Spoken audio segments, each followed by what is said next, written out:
We are gathered here for the Africa Tobacco Harm Reduction Forum in the beautiful country of Kenya.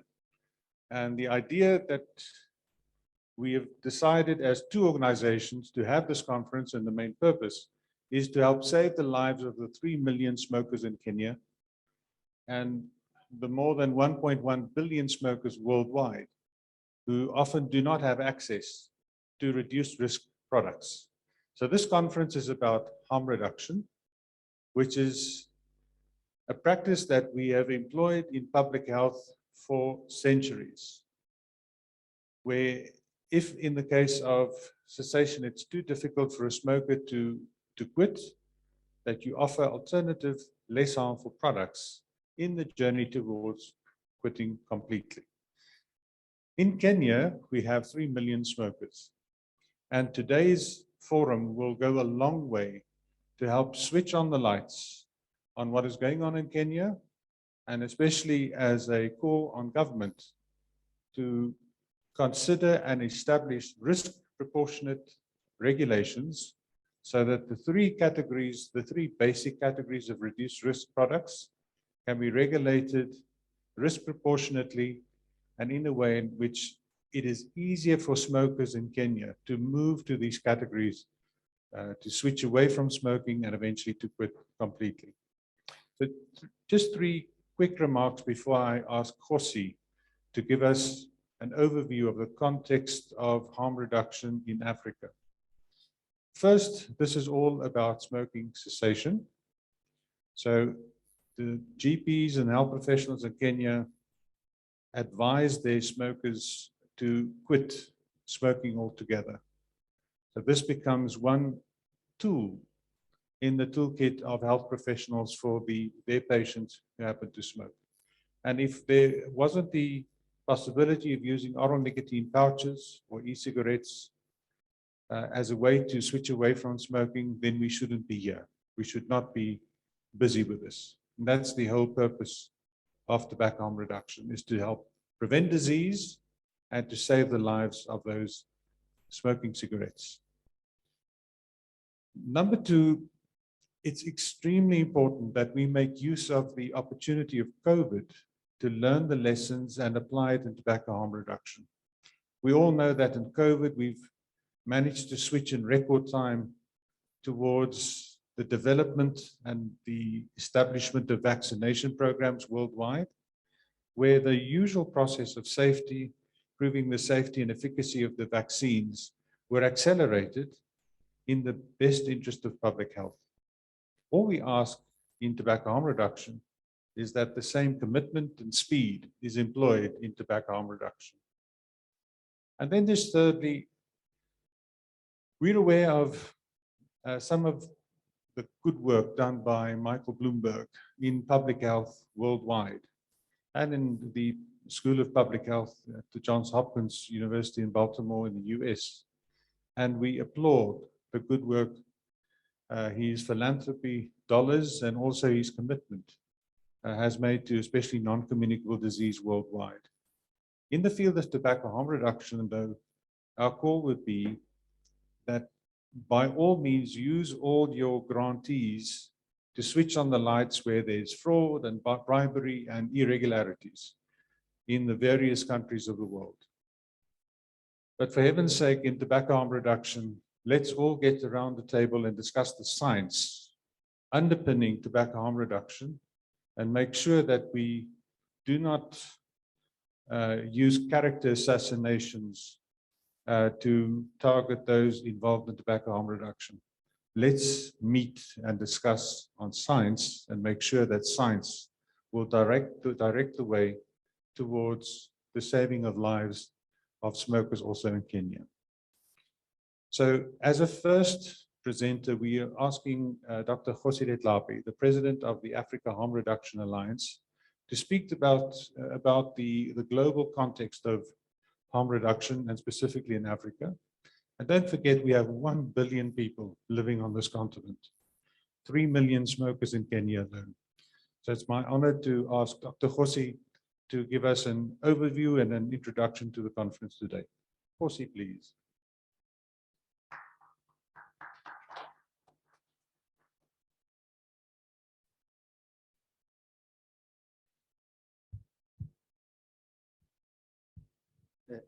Thank you, Delon.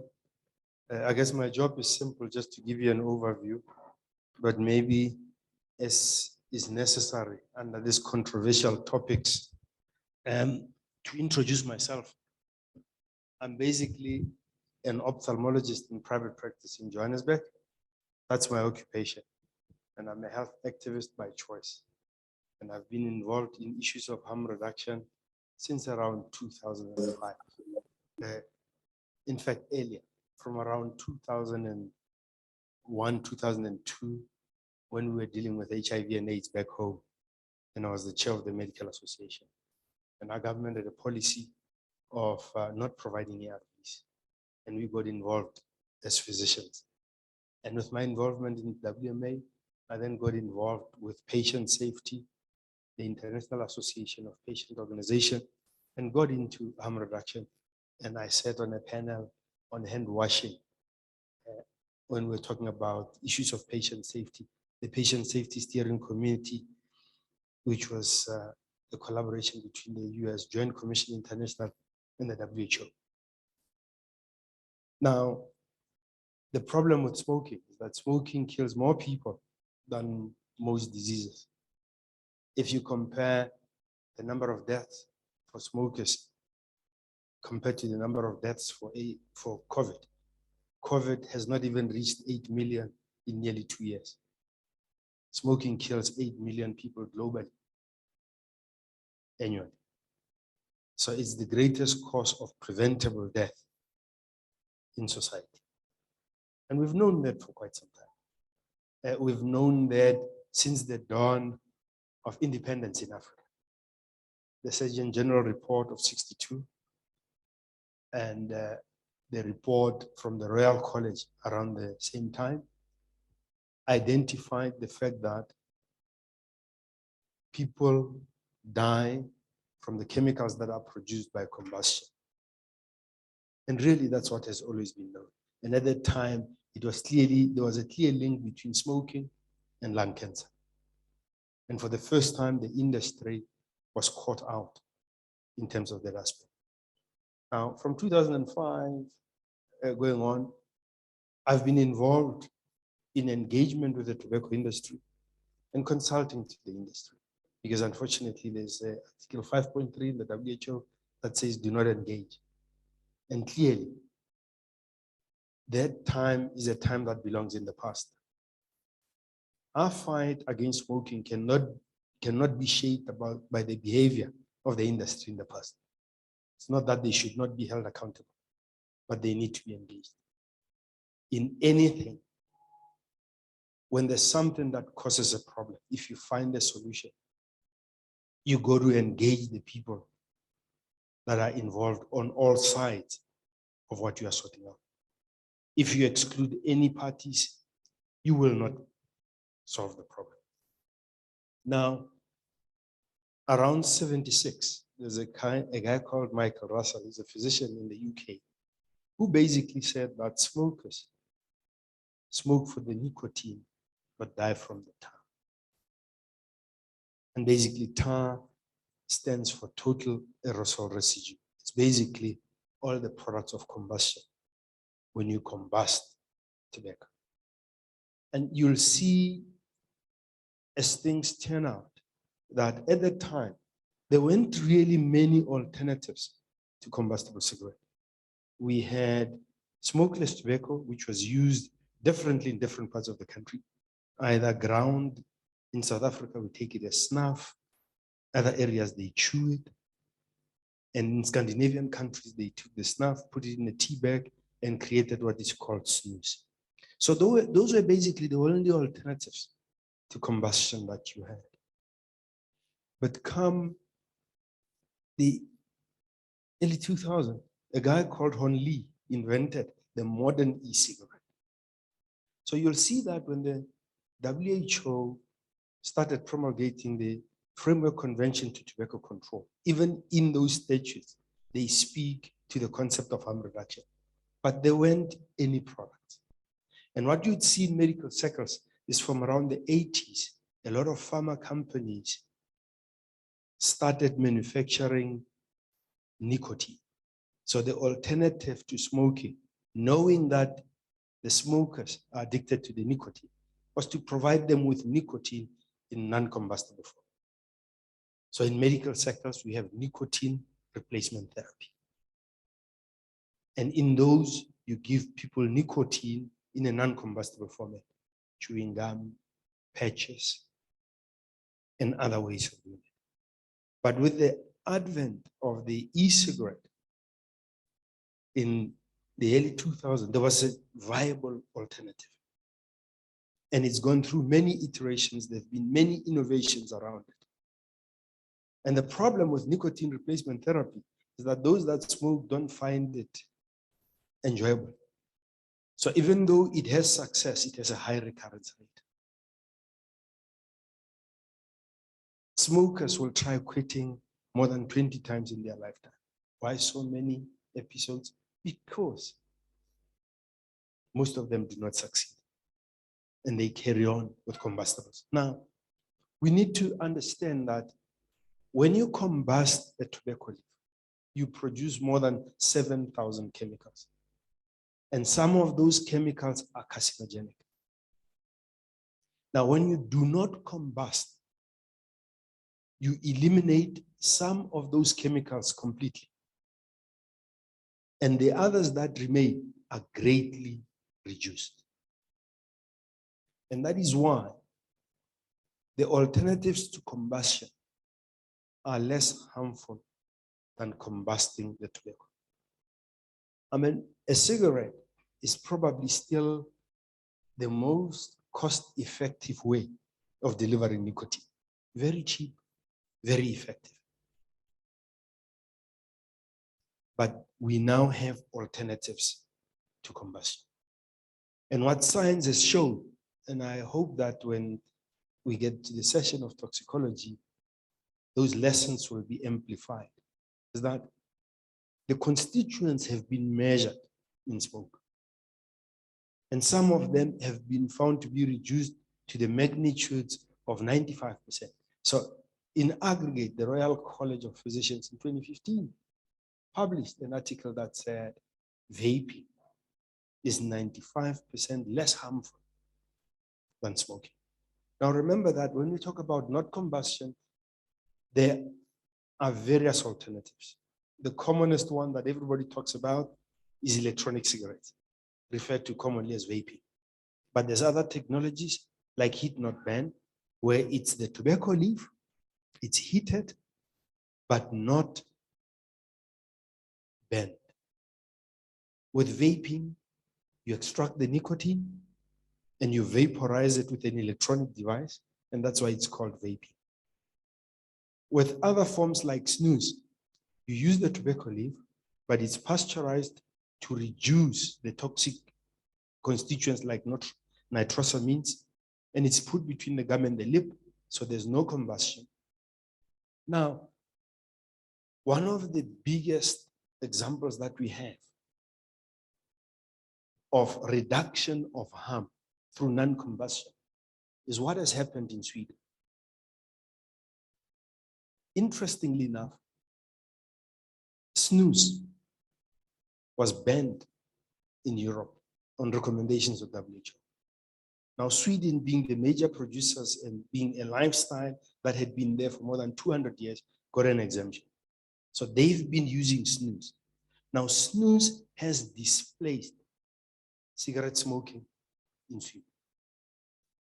The Swedes now have one of the lowest prevalence of smoking in Europe. But more importantly, they have the lowest incidence of smoking-related disease in Europe, all because of snus. So you still have about 15, 16, 7% prevalence of smoking in Sweden. But cigarettes is less than 5%. So if you look at the targets of end to smoking that has been set to less than 5%, they've achieved that already because snus has displayed it. But even the WHO has published the fact that they have the lowest smoking-related diseases in all of Europe. So there is clear scientific evidence that the major problem comes from combustion. And remember, when we talk about harm reduction, we are not saying it is harmless. As a physician, my first duty to a patient is to advise them to quit. Those that are young, we advise them not to start the habit. But clearly, with 1 billion smokers, nearly 1.3 billion smokers in the world, it means it is difficult to quit. So for those that cannot quit, it is not acceptable to let them die when there are alternatives that they can be encouraged to switch to. Now, in my lexicon, I don't talk about quitting when you are going to an alternative of getting your nicotine.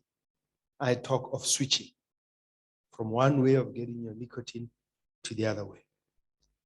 And the beauty about the things that we're talking about today, like the nicotine pouches, is that these are not therapeutic tools. You know, smoking is not a disease.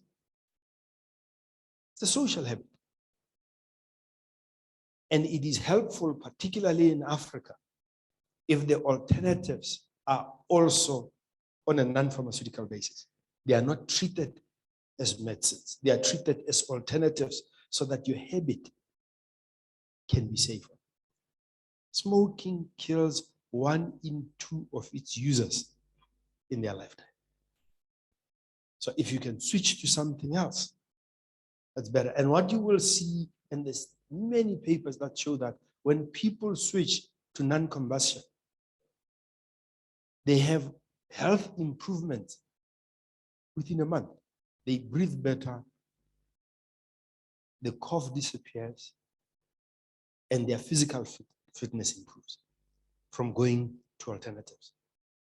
So the benefits are immense. But one of the things that nobody talks about is the benefits to others. I mean, I've been here for nearly 10 days, and 2 days ago, I sat next to someone who was smoking in Kenya. And it reminded me of the horrors of passive smoking.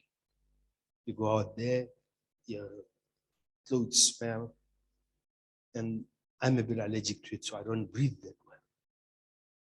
So it brings home the fact that there's benefits to others.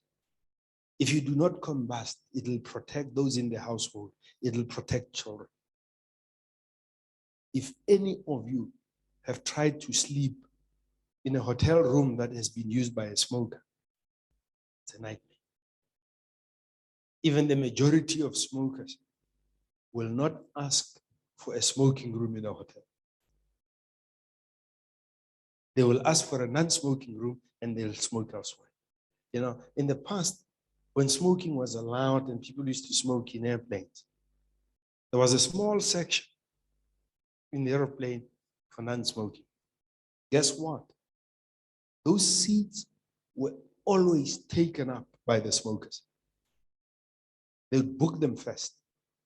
And what they would do in the plane, they would walk to the smoking section, smoke there, and come back and sit in the non-smoking section.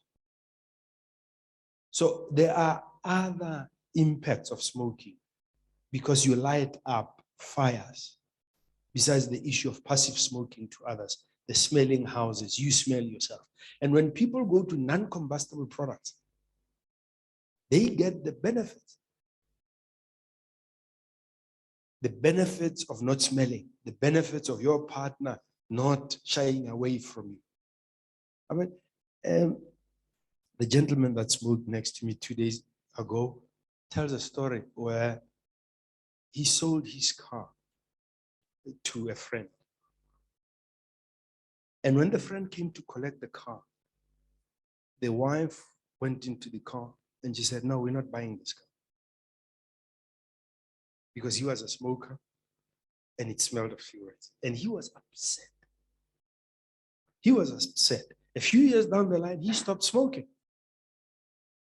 He stopped smoking. And He then got into his brother's car who was smoking. And he couldn't stand it. So he phoned the lady and apologized and said, I've been angry with you for 5 years for spoiling my sale. But I now understand. And he refused to ride in his brother's car. So there are all these other benefits of non-combustion that nobody talks about. In most societies, there are restrictions about where you can smoke, where you can't smoke. The people that use snus will go into an airline, put snus in between, and nobody knows what's happening, and they still get their nicotine, and everybody is comfortable. Now, one of the biggest challenges that we have in Africa is that our governments don't want to use their own minds. When you look globally, there are recommendations that come from the WHO. But in the Western countries, the countries then interact with their own people and make their own rules. They don't take what the WHO says and make it cut and paste. I mean, the UK is a member of the WHO. They are promoting vaping. Not only are they promoting vaping, their cessation clinics are now offering vaping to the patients. The National Health System is looking at paying for their vapes for the patients. Some of their mental institutions are allowing the patients to vape. What do we do in Africa? We listen to what the WHO says. We even go overboard and go out and ban this product. And like the Minister of India who banned vaping, he got a prize from the WHO. Basically, for not following the science. Now you see a difficulty where the WHO promotes following the science in COVID. But when it comes to smoking, they are not following the science. They are actually coming up with actions that are protecting the cigarette market. Now, I was fortunate to be one of the commissioners commissioning a report to reignite the fight against smoking. And that report can be downloaded from reignitingthefightagainst-smoking.org for free, which shows that we are at a point where we could really make a difference if we reignite that fight because of the plethora of alternatives to combustible cigarettes. Now in Africa, we also have vulnerable populations. People with mental illness, LGBTQI community. They're very poor in society. Now, all these vulnerable communities, the Aborigines, the first peoples in most nations, they have high prevalence of smoking, more than the general population. And we need to ensure that they are informed and they have access to the alternatives. Banning makes it to go underground, and you can't regulate, and you can't make it safe. So we need to ensure that our governments lead. They stop doing the easy thing of banning stuff because you don't understand it. They have to engage with the researchers in country. But more importantly, they have to engage with the users. When you look at the HIV battle, the people were so discriminated that they organized themselves. And most of what they have, we have the biggest population on ARVs in the world. And it's because they stood up, they came together, and they said, we matter. And the people living with HIV came together, formed an organization. And some of us as physicians came late to support our patients. But they led. The challenge with smokers is that, it's being stigmatized by society. It's considered a sin. The tax they pay is a sin tax. and they don't want to organize. And we need to assist them. We need to ensure that the consumer groups are ahead. And they need to be much stronger. And they deserve our support. So I'm a strong proponent for access. I'm not one that punts one product against the other. The market will decide that. Give those that want nicotine a choice of how they can get their nicotine. And it's up to them to decide. And it's much better if people have a choice. So all these products, we need to speak the truth. Now, lastly, I just want to make comparisons between smoking and COVID. If you look at it, the WHO and the health authorities promote science. And even though they promote science, and the pharmaceutical companies are the ones to benefit from vaccines, they engage them. They sit around with them. And they lead with science. When there are people that promote falsehoods about the benefits of vaccines, they are labeled as anti-vaxxers. And there's an engagement. If you compare that with what's happening with cigarettes, that unfortunately, the government and the WHO assume the role of the anti-vaxxers in relation to smoking. They don't follow the science. They lie. They are backed by billions of dollars. You have philanthropists that have their own personal missions, and that's what they will fund. And sadly, what you find is that the WHO doesn't have independent funding on these matters to allow them to be independent and do their duty to society. I mean, in some countries, the biggest shareholders are governments themselves. The biggest producers of cigarettes in the world is the Chinese government and their co-owners, but they sit in the WHO and they speak at that level. So we have a duty to ensure that we speak truth to power, and we hope that the WHO looks at the science and informs people about truth. I'm looking forward to engagement with you in our discussions. Thank you. Thank you, Kgosi. Speaking truth to power. Thank you very much, Kgosi. And what we will do now is to ask three scientists from the University of Nairobi, Dr. Michael Kariuki, Alan Kayiza, and Dr Mutisya.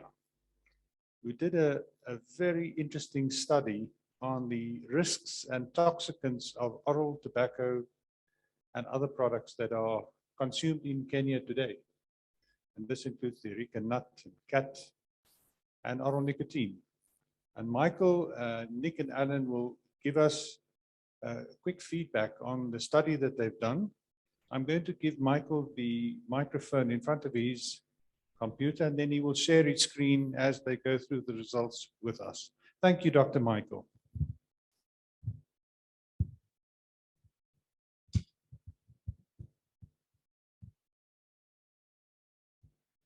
It's good afternoon, everyone.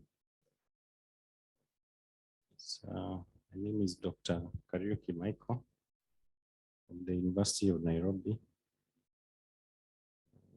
Department of Pediatrics and Child Health, as a Master's of Medicine student in Pediatrics and Child Health.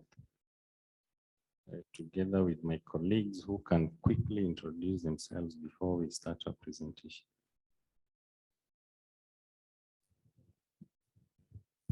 Okay, good afternoon, everyone.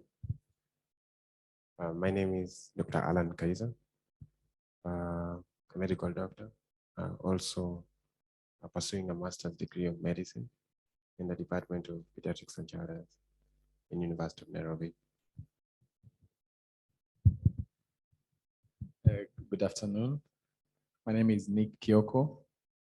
I and my colleagues are in the same department, University of Nairobi, Department of Pediatrics and Child Health. We are all medical doctors, and it's an honor to present this research work and the findings on the local findings that we have in Kenya. Thank you.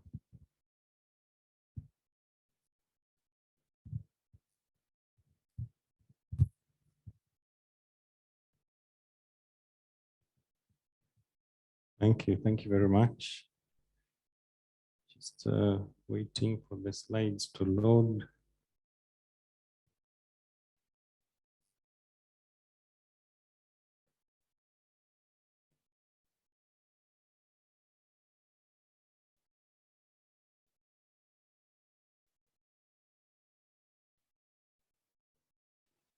All looks good. We can see your slides.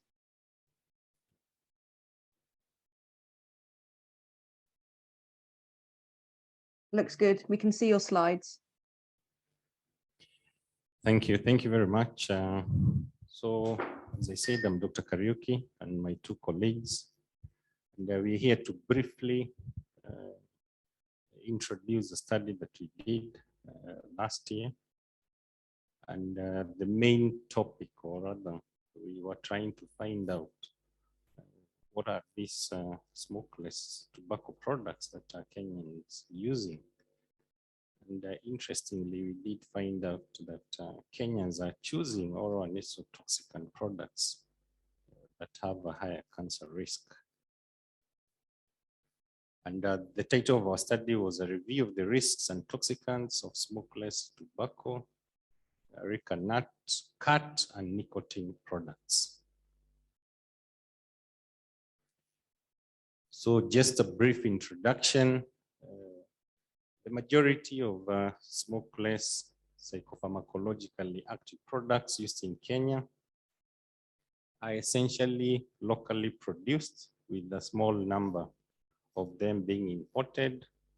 And of importance is that they are unregulated, unbranded, no quality control, quite unsafe in terms of packaging, and indeed, the levels of toxicants in these products are quite high, as we shall see in the slide.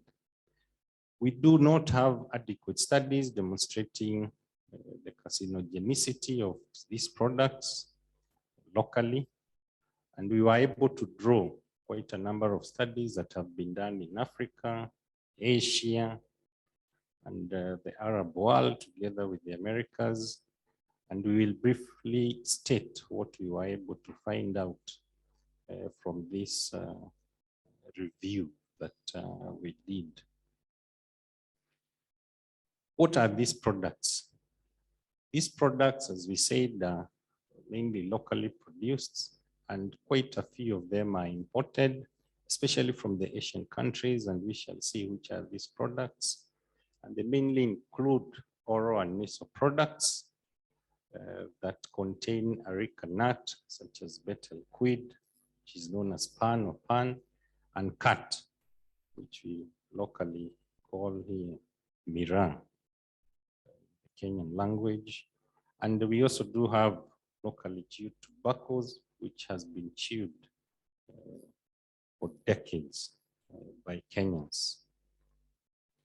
So these products are not branded, they are not packaged, and are mainly wrapped in desiccated banana leaves, as we shall see, which has been the practice since the consumption of this product started.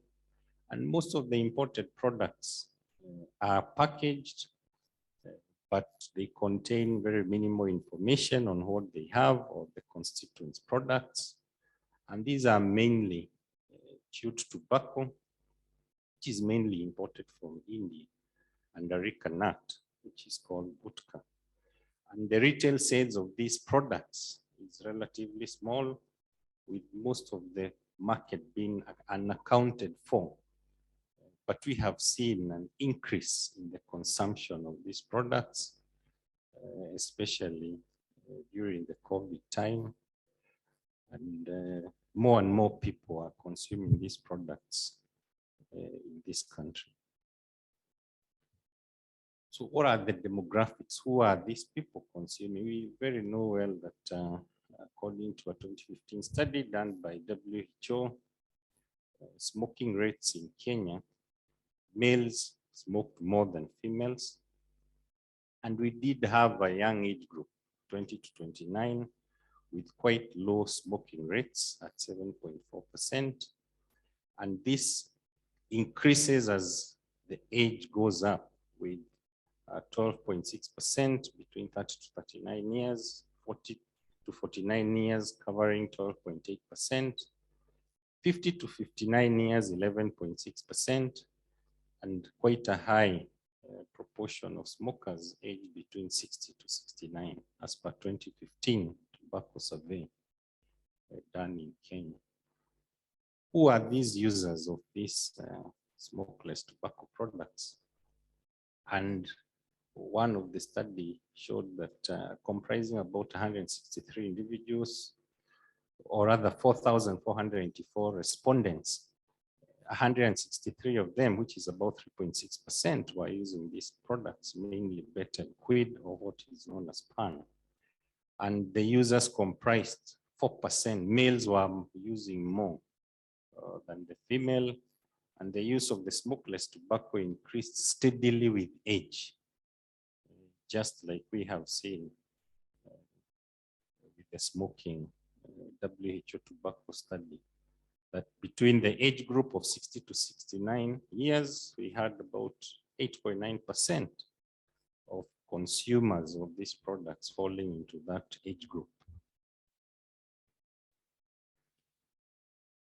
Still, as per the 2014 Global Audit Tobacco Survey, or the GATS, found that males used nasal snuff. Remember, we did say that these are either chewed or snapped nasally. 1.9% use local chewing tobacco, and 0.3% use imported chewing tobacco.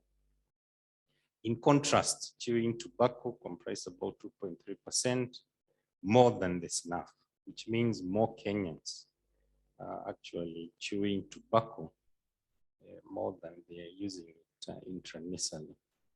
Among the urban respondents, 1.8% were actually chewing tobacco. This means that even in urban centers, we do have this. But interestingly, we did find that in our rural population, whereby most of Kenyans live, we do have quite significant users of these products in our rural setup, with those doing nasal snuffing at 3.7% more than those who chew tobacco. Other forms of tobacco that are used is what was banned in Kenya, shisha, back in December 2017, and it was gaining popularity. So what are these products that are used? The most commonly used smokeless tobacco product is what we call khat, or locally known as miraa. And from a 2017 study showed that the prevalence of khat use in Kenya among respondents aged between 15 to 65 years was about 4.1%. And we postulate that this number has actually increased. And as we shall see, among the recommendations is to try and get an actual figure as per 2021. And what we noted interestingly is that among the studies that had been done before, there was a decline in khat use all the way back from 2007, standing at 5.5% of the respondents. And 5 years later, 4.2% of the respondents did use khat. And we did note that Northeastern and Coastal Province reported a significantly higher levels of miraa use, comprising 12.2% and 10.1% respectively. So here in Kenya, we have two main types of miraa. We have the miraa that is grown in the region of Meru, called Veve. And then we have the other type of khat, which is grown in Embu, called mogoka or jaba, or they also call it ketepa. And these are the known Kenyan names of khat, which is also scientifically known as Catha edulis. The mogoka is grown in the Embu region, mainly comes in form of leaves. That's why the ketepa name. Ketepa is a tea brand in this country.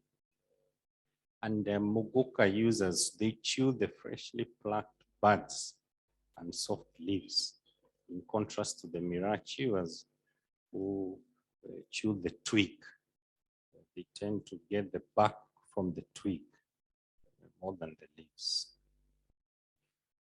We do know khat consumption has ecological effects: euphoria, excitation, talkativeness, has a half-life of about 4 hours. And depending on the amount of miraa that you consume, you will tend to use more and more because you want to use this product. And indeed, it does affect work productivity. And the more of it that you use, the more you get hooked up and the more effects that you get. We did also find out that we have a product called areca nut, which is an ingredient of betel quid known as pan, also used in as gutka. It's commercially packaged. We're importing these products mainly from India with very minimal regulation. And as I did say earlier, it comes packaged, but with very minimal information. We don't know what is inside. And at times it has so many constituents, including lime and tobacco. We shall see why do they put lime in these areca nuts, and what are the effects, what are the toxicants in this lime that is put in these products. Of course, we can't fail to mention cigarettes. We do know that Kenyans do smoke. We did provide the WHO survey for 2015. And the main concern has been from the government has been the illicit tobacco trade in this country, which accounts for about 12% of the market value as per 2017. And rural people tend to smoke more than urban population. And there is a lot of emphasis on making Kenyans quit tobacco. And so many Kenyans have been struggling to quit tobacco. And those Kenyans who approach physicians, they do complain a lot that some of the strategies that are put in place are quite expensive. And that is one of the reasons that we're here to provide some of the answers.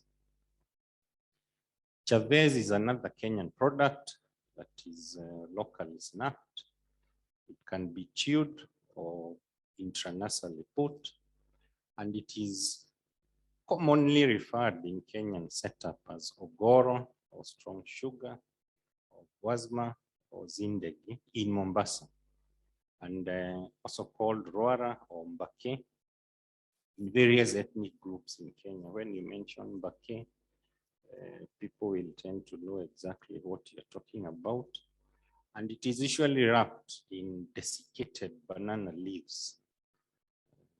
And it's commonly sold in our markets, and you will find it. It's quite cheap, and many Kenyans associate it with low socioeconomic status.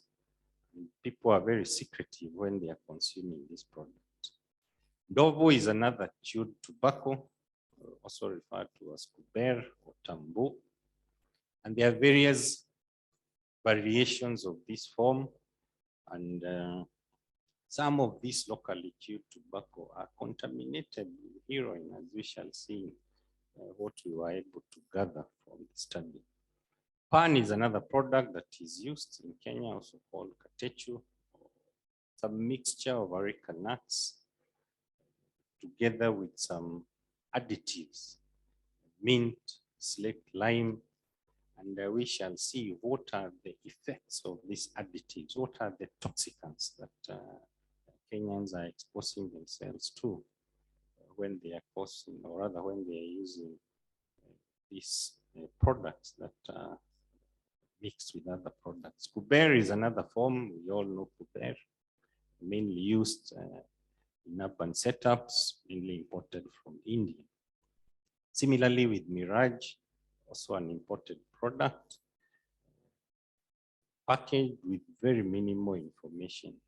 And we shall see most of these products that come in actually have other products that are mixed together. Gutka is another form, right from betel leaves, and consists of finely chopped tobacco.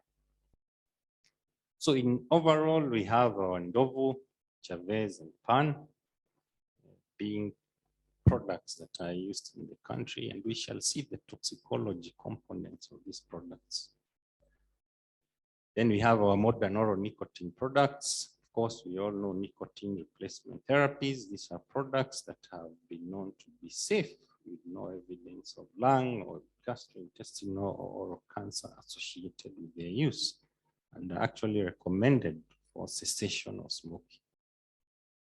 And of course, these modern oral nicotine products have been recategorized by the Kenyan government as a tobacco product and falls now under the tobacco regulation. We shall see these products as we do their toxicology. And this is a study that was done in 2020 on one of the products called Lift. And what they were able to note is that the levels of the detectable toxicants, the chromium and formaldehyde, were lower in these products than in the SNAS that is mainly used in some of the West countries. And we shall see why SNAS has lower levels than the tobacco that we're using locally. I'll invite my colleague to proceed. Okay, thank you. Thank you very much, Michael. Michael has already highlighted the products that are being used in this country currently. I'm just going to highlight the association with cancer of the different toxicant products, of the products being used that we found in this review. But first, I want to highlight that the estimated age-adjusted incidence rates of oral cancer in Kenya in the year 2020 are 2.1 in 100,000 overall, higher in males at 2.9 than females at 2.7.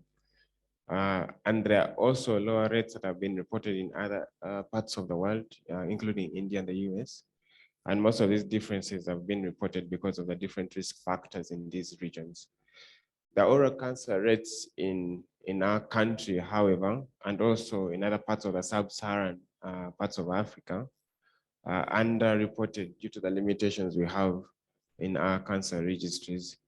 Because currently our cancer registry only covers 2.5% of the percentage. So we may get these numbers appearing low when actually it is just underreporting that is not highlighting these numbers. And to move on, in regards to the STPs, there are studies that have been done in Morocco. They highlighted, they found no significant risk to lung cancer in regards to the use of STPs. In South Sudan, however, it was higher risk of oral cancer. In Kenya and South African studies, there was a risk of nasopharyngeal cancer among the nasal staff, but it was, however, small. Even though in our country, especially among the Nandis, it has been habitually used as liquid snuff, and it has had a higher incidence of nasopharyngeal cancer compared to others. So the association of STPs and cancer has actually been found to be high in our country. And moving on, cigarettes, the ones that are mostly used form of smoking in this country, and they have always been causally associated with cancer of the lungs, the oral cavity, the larynx, and among other heart and vascular diseases. And it's actually highlighted by International Agency of Research on Cancer as a group 1 carcinogen. And STPs, on the other hand, as well, have also been classified by the same agency as group 3 carcinogens to humans. Areca nuts and SPPs that contain these products, such as beta-quid, gutka, supari mawa, have also been associated with group 1 carcinogens, designated as group 1 carcinogens by the ARC. And among the major health risks that are associated with these products are cancers of the respiratory tract, the gastrointestinal tract, particularly the oropharyngeal cancer, plus other cancers, including cardiovascular diseases. Moving on to the risk of cancer from the use of these STPs. In other parts of the world, even though they've not found significant risk of oral cancer from STPs, especially in North America and Sweden, India and Pakistan has actually had higher risks of cancer in association with the STPs.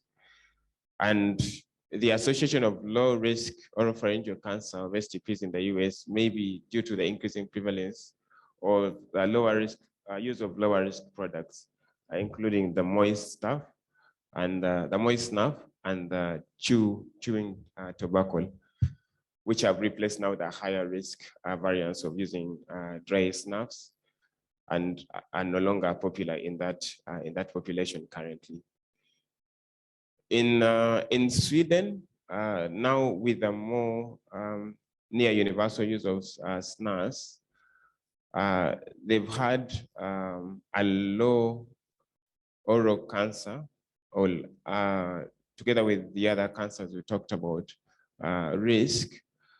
And studies on SNAS have actually showed that after adjustments for smoking, SNAS is not associated with cancers of the oropharynx, the esophagus, and the stomach.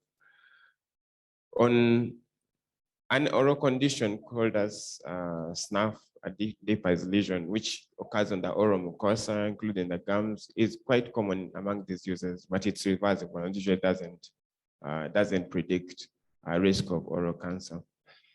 But also went ahead in 2 other recent studies that confirmed the lack of this association between SNAS and development of oropharyngeal cancers in other cohort studies. The US Food and Drug Administration has actually acknowledged the reduced risk of SNAS products in regards to cancer, and it has authorized a low authorization in marketing of 8 Swedish match SNAS products, which are sold in the US currently as modified risk tobacco products. And these products are now labeled using general SNAS instead of cigarettes, puts you at a lower risk of mouth cancer, heart disease, lung cancer, stroke, emphysema, and chronic bronchitis, which are chronic lung diseases. In regards to khat, MIRA that Michael highlighted is quite common in this country. Studies have actually been inconclusive because of the insufficient evidence that show a causal relationship between the use of khat independently and oral cancer. And in most studies, a large proportion of users of these products were also tobacco smokers or chewers or even drank alcohol. So the individual association of khat alone and oral cancer was inconclusive. It could have been an association between these other products that the individuals were using. However, to highlight, khat trees are frequently sprayed with pesticides, including products that have been banned, like DDT. And these are, with high doses of these products, people are actually at a higher risk of developing cancer. Now, after highlighting this, this risk of cancer associated with tobacco and STPs, I'm going to invite my colleague, Dr. Mutisya, to take us through the different toxicants that have been found in by the different researchers that we included in this review. Welcome. Thank you, Alan. So having seen more or less the macroscopic part, I think we are now going to focus on the microscopic, with a microscopic view or high on the toxicants that are being found with these products. So we begin with the tobacco-related toxicants, and just to mention, we have our group 1 human carcinogens there. Take note of them as we proceed. So when we begin with the tobacco undergoes a curing process. And these processes, the methods are mainly 4. We have the flue curing. This is mainly setting up the tobacco on a duct, or where you have their fumes that are burning under the tobacco leaves. Then there's a hair curing, there's a fire curing, and there's a sun curing. Take note of the time it takes and the temperatures that have to be set for the tobacco to undergo the curing process well. Of note is this tobacco fermentation. And the point here I'm trying to bring is that when you ferment tobacco, you tend to have the mycobacteria multiply rapidly. And when this happens, then you produce the nitrate reductase enzymes. And these enzymes are the ones that are responsible for converting or for forming the nitrosamines in the tobacco leaves. And these nitrosamines are the ones that are carcinogenic. So that tells you if you have products that have undergone less fermentation, then they are less carcinogenic. Next is we have the tobacco alkaloids, and the nicotine is one of the major pharmacologically active components of these smokeless tobacco products.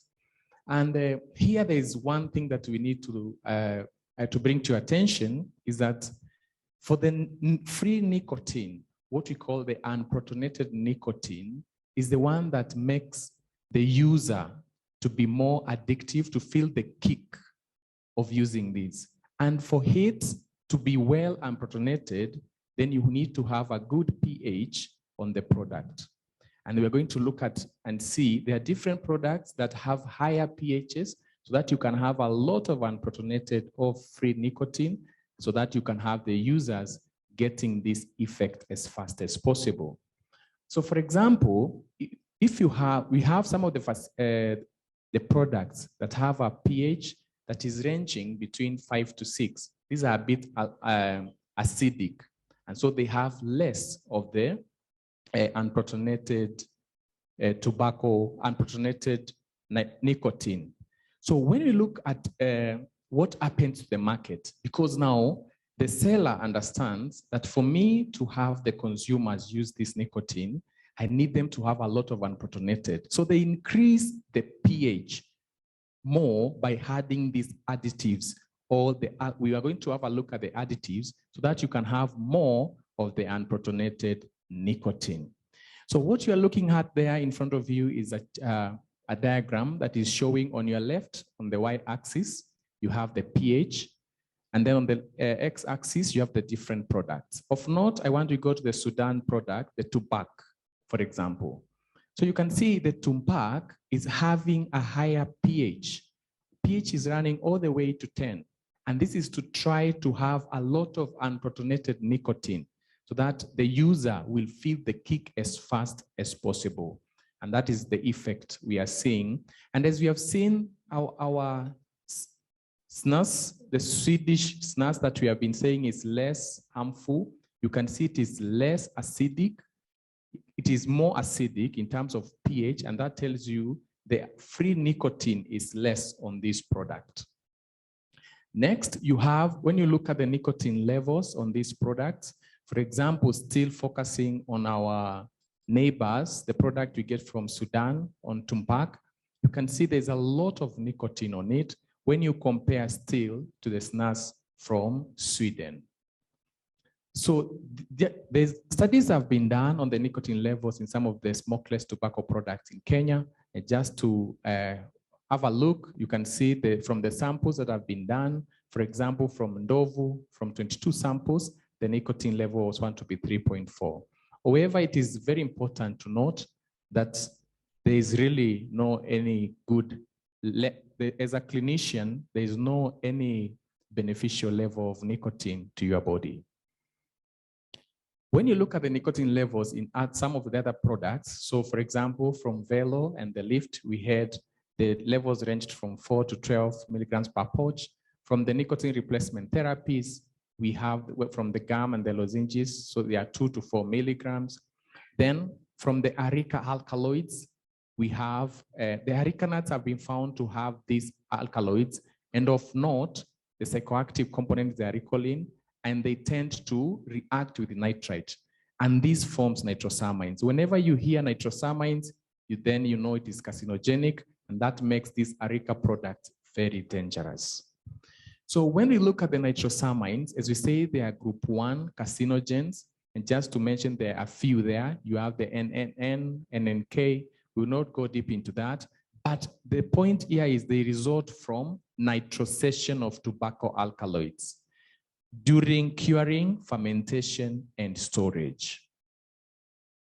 So what the graph you have ahead of you is showing you different levels of nitrosamine in some of the smokeless tobacco products.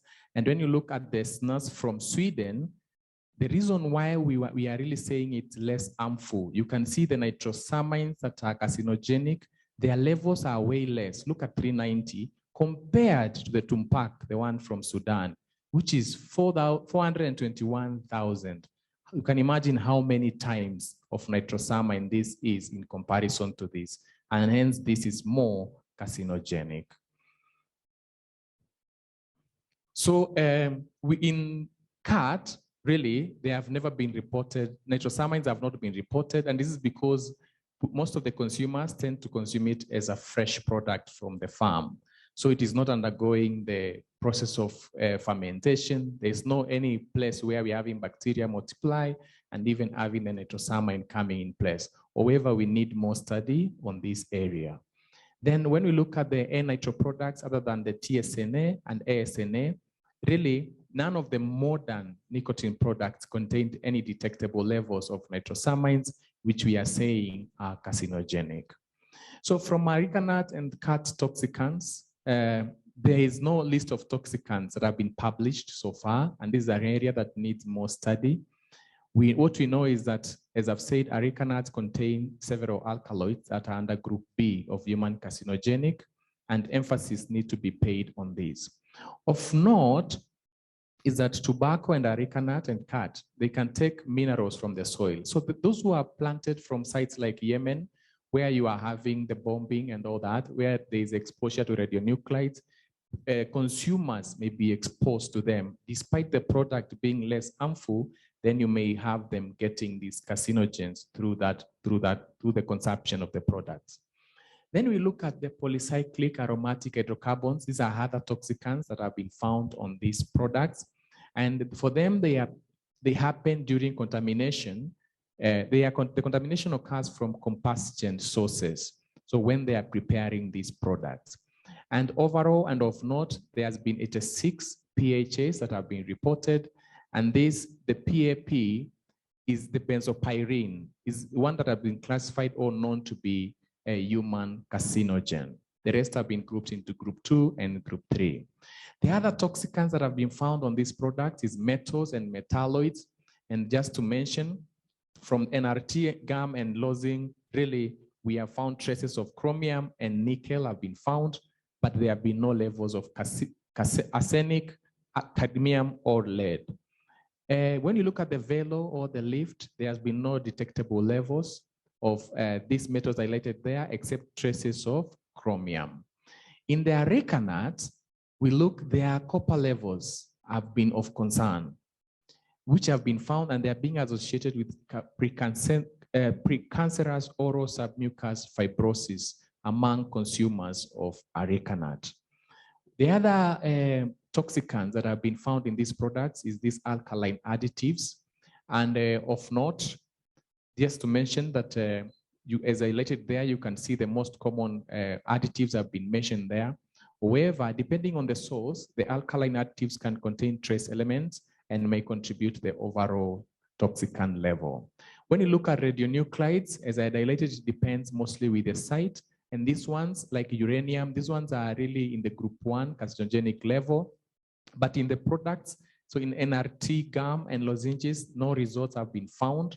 On khat, no information on radionuclides in khat available. Arecanat, still there has been no reported reports from the analysis. In aflatoxin, another toxicant found in these smokeless tobacco products, from khat, aflatoxins have not been reported. From NRT, gum, and lozenges, they were not detected in this product. So we have not found aflatoxins. And finally, the non-grass flavors. These are the flavors that are additives. So you find that the users tend, the manufacturers, they tend to put this to flavor the product and to increase palatability. Of note, some of the additives that are added or flavors is coumarin, which are hepatotoxic. The Kenyan government has introduced a bill in parliament to regulate the use of additives in tobacco products.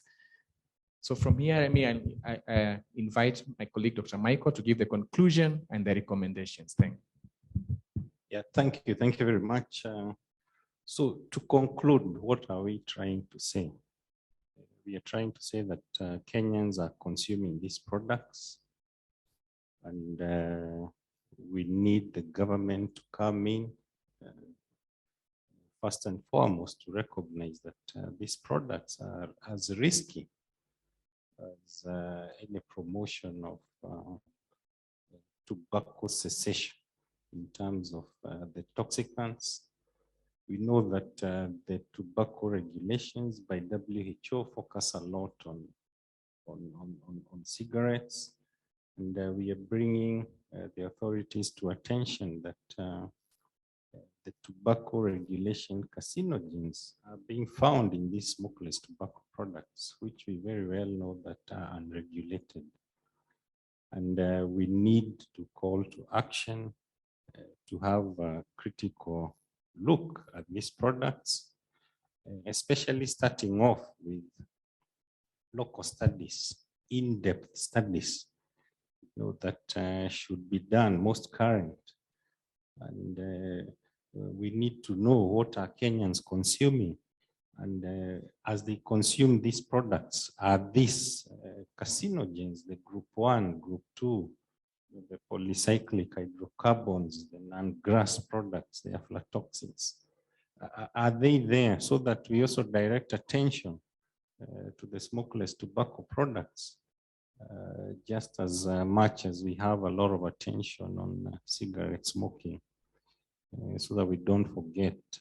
And most importantly, that was worrying is that these products are contaminated with hard drugs, heroin, cocaine, from the small studies that were done.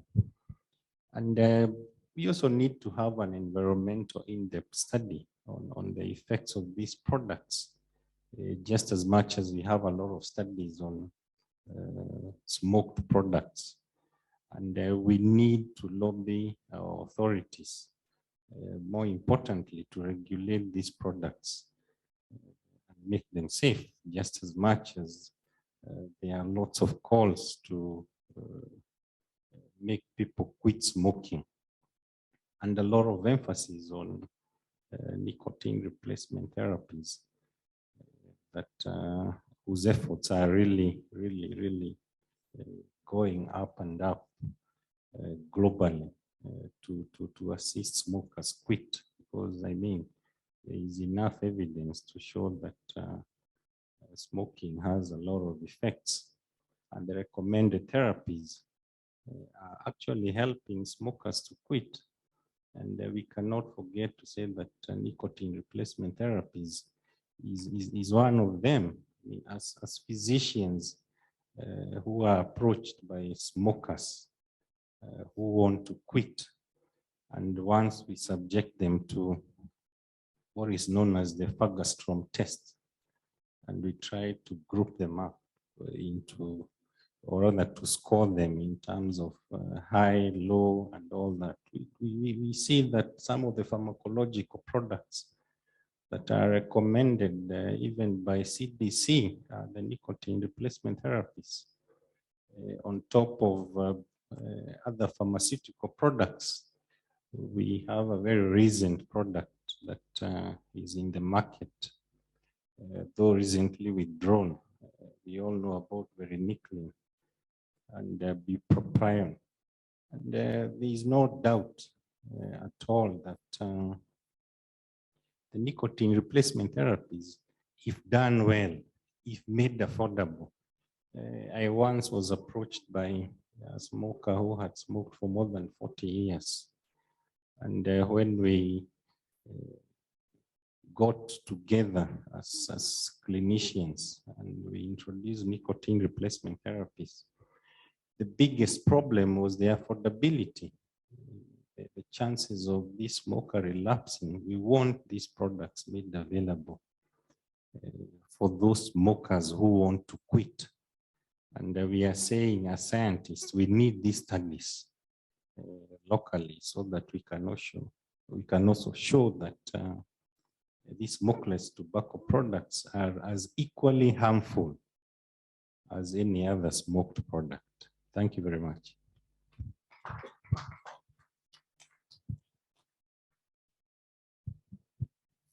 Michael, Nick, Alan, thank you so much for your insights, and thank you even more importantly for your research.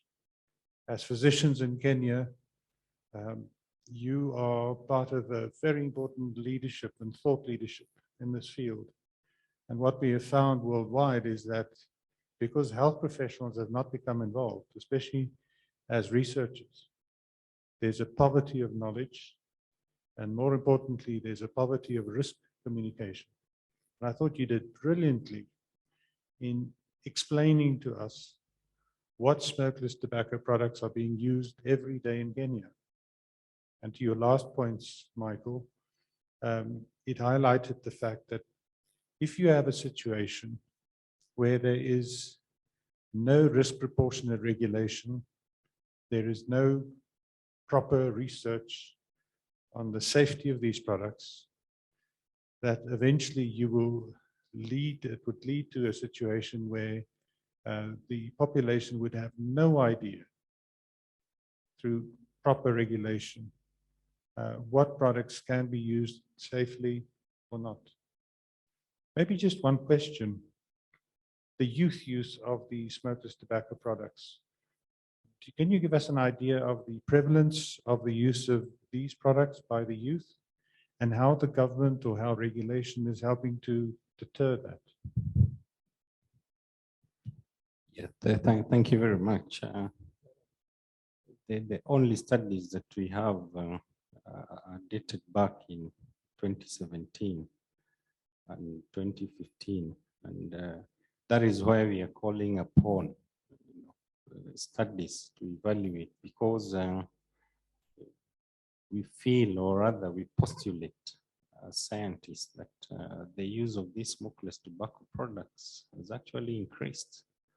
I mean, drawing parallels to alcohol consumption during the COVID period, we did see that there was tremendous increase alcohol consumption, especially at homes during the COVID period. Despite the economic slump, the alcohol companies were making billions. And we do think that if we postulate the same and actually have concrete studies, we could see that there could be an increase in the number of youths who are using these smokeless tobacco products. And our biggest worry is contamination, or rather mixing of these products with other products such as cannabis, heroin. We are all aware that we've seen an increase in the number of our schools, secondary schools, being banned by students, and an in-depth analysis of the perpetrators has actually shown that some of them are abusing drugs. And these are some of the drugs that our Kenyan youth are abusing. Michael, thank you so much. This is an ideal segue into a talk by Dr. Derek Yach, who is a South African-born physician, started his career in public health and in epidemiology, and then became a key element of the World Health Organization's leadership as the Framework Convention on Tobacco Control was being developed. It's a huge honor for us, for Derek, to speak from the United States at a very early hour of the morning, to share some of his recollections of the history of tobacco control and how that has translated into tobacco harm reduction. So Derek is a global health advocate, and he has not only been very active in tobacco control and tobacco harm reduction. His last position was as president of the Smoke Free Foundation. But before that, he was very instrumental in the development of risk proportionate regulation and the public health science underpinning regulation in food and beverages. And he's also been the head of the Rockefeller Foundation's work and studies in terms of public health, and especially the lower and middle income countries. So we are very fortunate and grateful to you, Derek, and ask you to give your remarks on how you see tobacco harm reduction can be established in a properly regulated fashion, given the history of tobacco control. Derek, please. Well, thanks, Delon, and great to join you all virtually. I come to you from the basement of a house in Connecticut, which is our South Africa enclave, and you'll see some that we carry South Africa wherever we go. I'm going to really give you a couple of historical perspectives as we lead up to where we are today. And I will later send through to Benji an article that I think puts a lot of what you're talking about in a historical perspective. So over 100 years ago, some British missionaries went to India, to a place called Travancore. And they started looking at oral cancers in the population of India. This is 100 years ago. And they wrote an article, which is something I think you should all read. I took it to the head of the National Planning Commission in India before the pandemic and read it to him because it outlined in great detail the fact that the products on the Indian market, many of you have mentioned them, gutka, some of the toxic forms of smokeless tobacco products, were being put into the mouth at very particular parts, and in great detail they describe where in the mouth they are placed. And in time, they initially cause an erosion to the skin and eventually a very toxic form of oral cancer, making India then, as now, the capital of the world for oral cancers. As I said, this was 100 years ago. The tragedy is that we've known this. In fact, this is one of the very first cancers where we knew the cause. Long before we understood what the cause of lung cancer was, we knew that tobacco with a bit of areca placed into the mouth, left there for months, years, used over time, will inevitably lead on to cancers. And the diagnostics at the time were as bad as they are today. That the physicians would measure how bad it was by whether somebody could open their mouth and get 3 fingers in, 2 fingers, or 1 finger. If they could only open their mouth for 1 finger, it was inoperable. I mention that because sometimes we make so little progress despite having the knowledge. And while they didn't know the details of the exact causes from a biomedical point of view, they knew very well and documented the impact of gutka, smokeless tobacco, on the health of India. So let's jump in, and I want to ask the question: how does tobacco control in Africa differ from other parts of the world, particularly Europe and North America? And why should we be thinking of South Asia as a better model for how we move ahead than Europe or North America? So let me give a couple of reasons. First, the role of farming is a very important factor that we haven't mentioned. for all of the countries, or many of the countries where many of you come from, particularly Malawi, Zimbabwe, Kenya, Tanzania, Mozambique, tobacco is an important crop for rural farmers, particularly smallholder farmers. We can't ignore that fact, and we need to think about how we actually work with the farmer in ways to either get them to move towards crops that are going to be more high yielding, and at the same time, recognize that many will not be able to. And at least the nicotine that is extractable from tobacco is extracted in Africa, because the value of that will be much greater than sending leaf tobacco around the world. Africa is losing millions of dollars of revenue by simply shipping its raw product around and not actually extracting the nicotine locally. I mention that because that is a big factor that many governments will be worried about when they think about what are they going to do about tobacco control. And we have failed to actually address that adequately. I'll come back to that in a second. My first experience of tobacco in Africa was way back when I was about to enter medical school. I read a very short little pamphlet called Smoking in the Third World, which came out in 1974. It was written by Mike Muller, who was at the time at the Panos Institute in England. And he was sent to Africa to go and look at a number of issues. And this little booklet, which I still have and I could share with people interested, focused on Kenya. And it provided photographs of whole towns painted in the brands of the BAT products at the time. And it showed the depth of involvement and complicity between the government of Kenya and the tobacco industry in the 70s.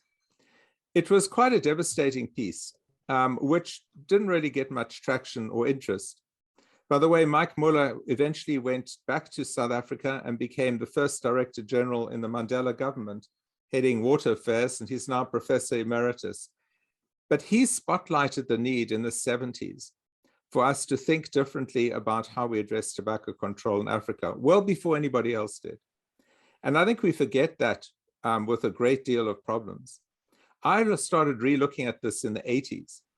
And in 1986, and I know Benji will share it with you, I did a review of what are the major issues across Africa that, again, are different from Eastern Central Europe and other places.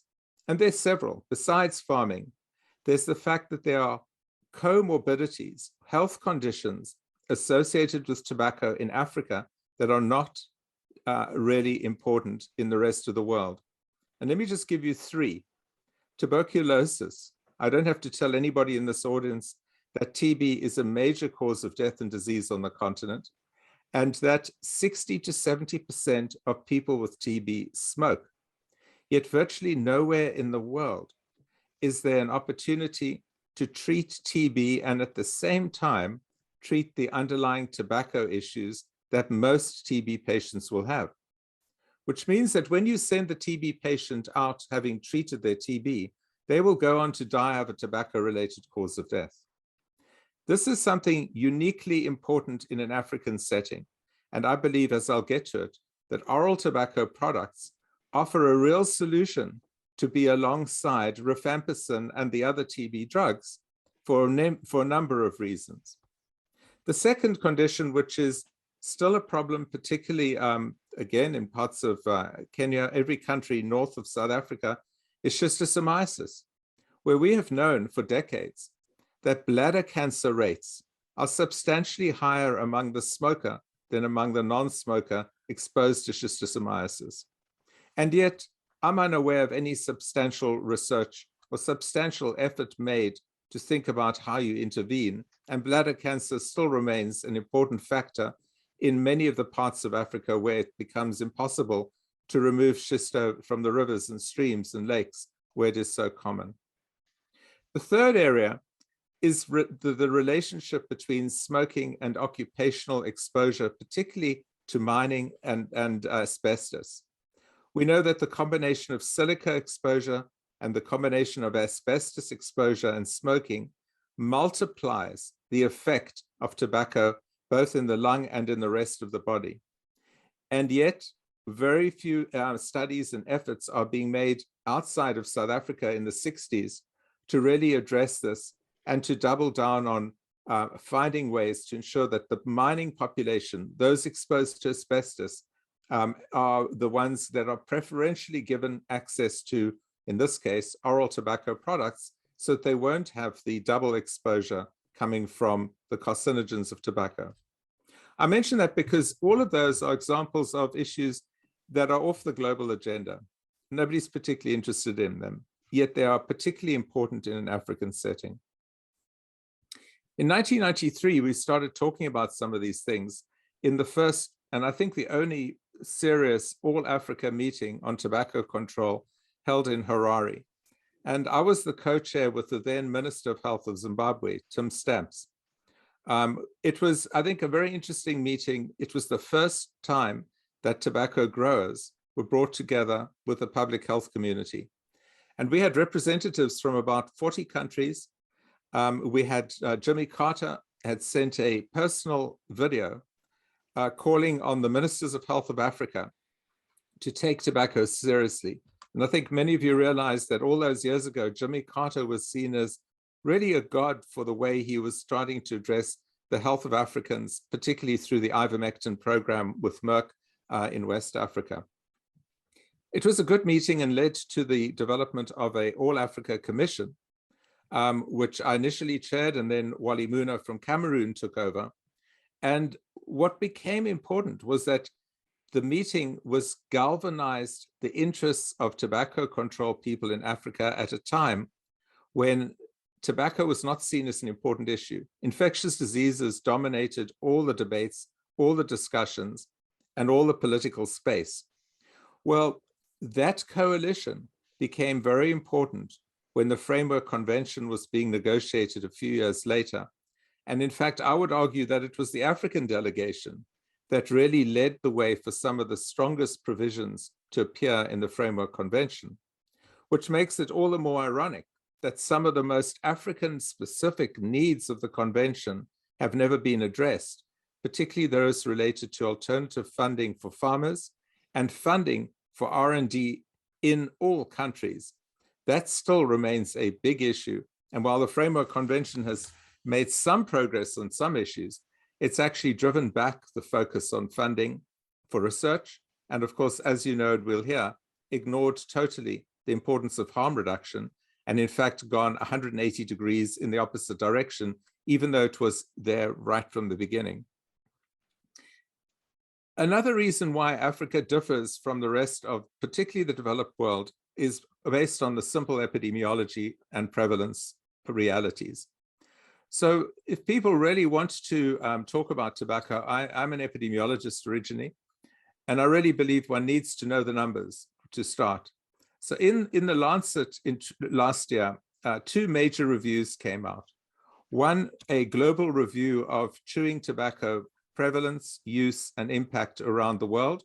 And the data is very easily accessible via the web for every single country. It's not perfect data, but it's still right. And then secondly, the biggest question of what is the prevalence of smoking around the world? And I'm not going to go through all this in great detail, but just to give you the top line points that jump out for me. Smokeless and chewing tobacco is predominantly a South Asian phenomenon. About 85% of all use is in South Asia.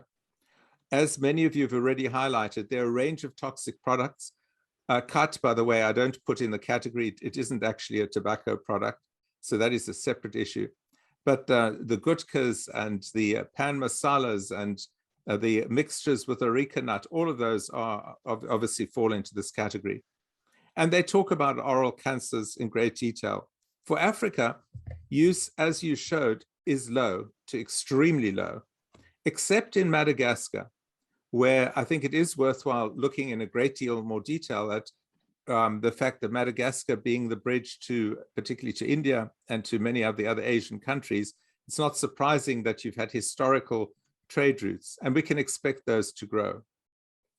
On the smoking cigarette side, I think the striking thing that comes through in the data is that despite the fact that for decades, people have been saying the tobacco industry is going after African populations and they're going to make them smoke and whatever, the reality is that the smoking rate among women in Africa are well below 5% in most countries, with the exception of South Africa, Botswana, a number of Southern African countries where they get close to 8–9%. And those are pretty verified standard data that we've seen. This is important because I think in your discussions, you do need to take a gender perspective and ask the question about what is the role of oral products going to be for women versus men? What are the benefits? What are the risks? Recognizing that among women today, smoking rates are very low. We want to maintain those rates low, and we want to make sure that policies do not allow any increase, particularly in combustible use among women. The smoking story of women in Africa is a great success, we might say. Their resilience to smoking needs to be encouraged as the social class norm. And as I said, I do think that you need to think about these gender dimensions to a far greater extent. When it comes to men, smoking rates across Africa generally are in the range of about 10%, except again in Southern African countries and Rwanda, where they exceed 20%. But on average, that is still substantially lower than, say, Eastern Central Europe, many of the Asian countries. Why it's important to keep this in context is that when you then look at what percentage of total deaths are caused by tobacco-related conditions, you'll see that for most of Africa, this is well below 5%. Now, by comparison, in Eastern Central Europe or in China, it goes up to 15, 18, even 20%. This means that we have competing health priorities of a very big nature, and that whatever is done in tobacco needs to be kept in the context of very high HIV/AIDS, tuberculosis, many other infectious diseases, hypertension rates, and so on. And that the costs of dealing with tobacco are going to be formidable if they rise. Lung cancer rates are low, but if they start rising, the costs of treatment are extortionately high and will have a big impact on the treatment of other conditions, making it even more imperative to think about doubling down on prevention primarily, but secondly, where that fails, to look for the most cost-effective way of getting people off combustibles permanently. And that's where my last few comments again about oral tobacco and some of the themes I've heard coming out become important. I do think that the beauty, which we haven't spoken about enough, of the new oral products, particularly the nicotine pouches, is that they offer an alternative that removes all the nitrosamines and the carcinogens that we spoke about at a very low cost. The challenge, though, is that it's not a simple matter of giving people oral tobacco products and assuming they will actually take them up.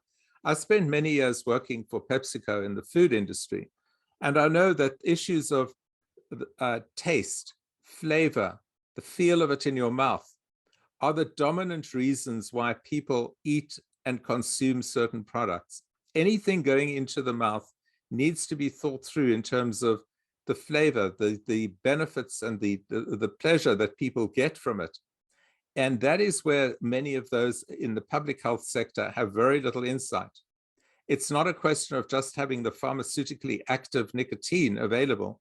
It has to be in a format that is within the local taste preferences of people, that is in the rate, that flavor, and that it also gives the right feel in the mouth. These are all technical issues that require food technologists to be working more closely with those involved in public health to make sure that the design of the products are truly going to be acceptable.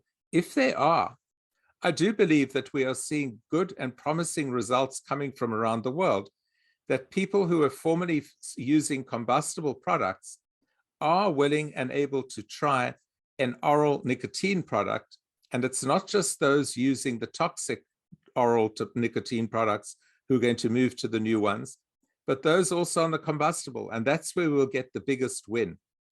If we can work very closely with the behavioral economists, with those worked on taste and flavor, among smokers to see what will it take for them to switch.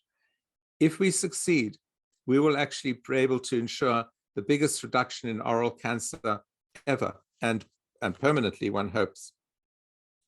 To end, I think that this discussion is fantastic, and I think the fact that we've got such a great group assembled suggests that it's a chance to rethink what should the priorities be for ending combustible use in Africa, and that should be foremost in our mind. And as I said, it's got to recognize the fact that smoking rates are not high in women, and they need to stay at their low levels. That among men, we need to find alternatives that help people switch from combustibles permanently to oral or off products completely. And thirdly, that the manufacture, the benefits, the financial investment needs to be happening locally in African countries and not rely on imported products and not relying purely on exporting tobacco leaf at low cost to the African population. We have to be realistic about getting the economics of this, the taste, flavor, and the preferences to the local population right. And if we can, I think we can make really fast progress to make sure that, as we hope, Africa does become smoke-free faster than anywhere else in the world. Thank you.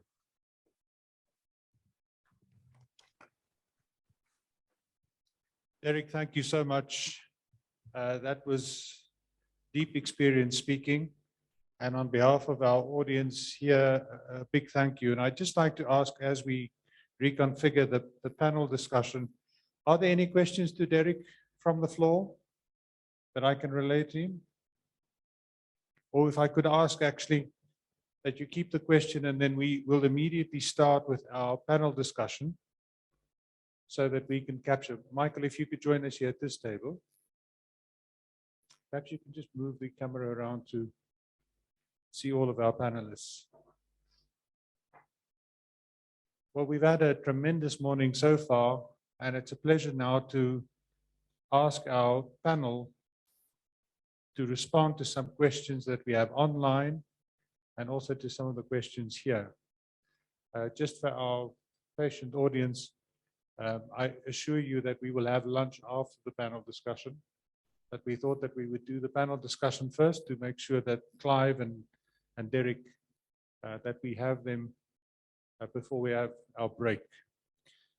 So on our panel, which will address the basic question of why Africa is lagging behind in terms of tobacco harm reduction and what can be done in terms of policy, science, and regulated products to alleviate this problem. We've asked Clive Bates, who has been a phenomenal global health advocate for most of his life in different sectors, but we all know him in tobacco harm reduction as one of the foremost commentators, analysts, and researchers in this field, and we salute his work. Clive, welcome to the panel. We've just heard from Derek. Derek will remain on the panel and answer questions and make some more solid suggestions of the path forward.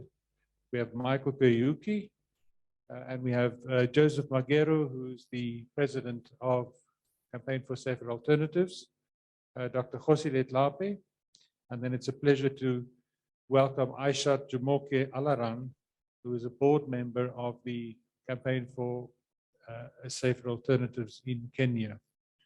If I could ask Clive, perhaps just to give his first remarks, and then after that I'll give Aishat a chance to perhaps just address the question on whether the consumer's voice are being heard. And then we'll give each of the panelists just a few opening remarks before we turn to questions. Clive, please. Okay, Delon, thank you. And thank you to the panel for some very stimulating remarks this morning. I must say I found the whole discussion very interesting and some of it quite technical, but very interesting.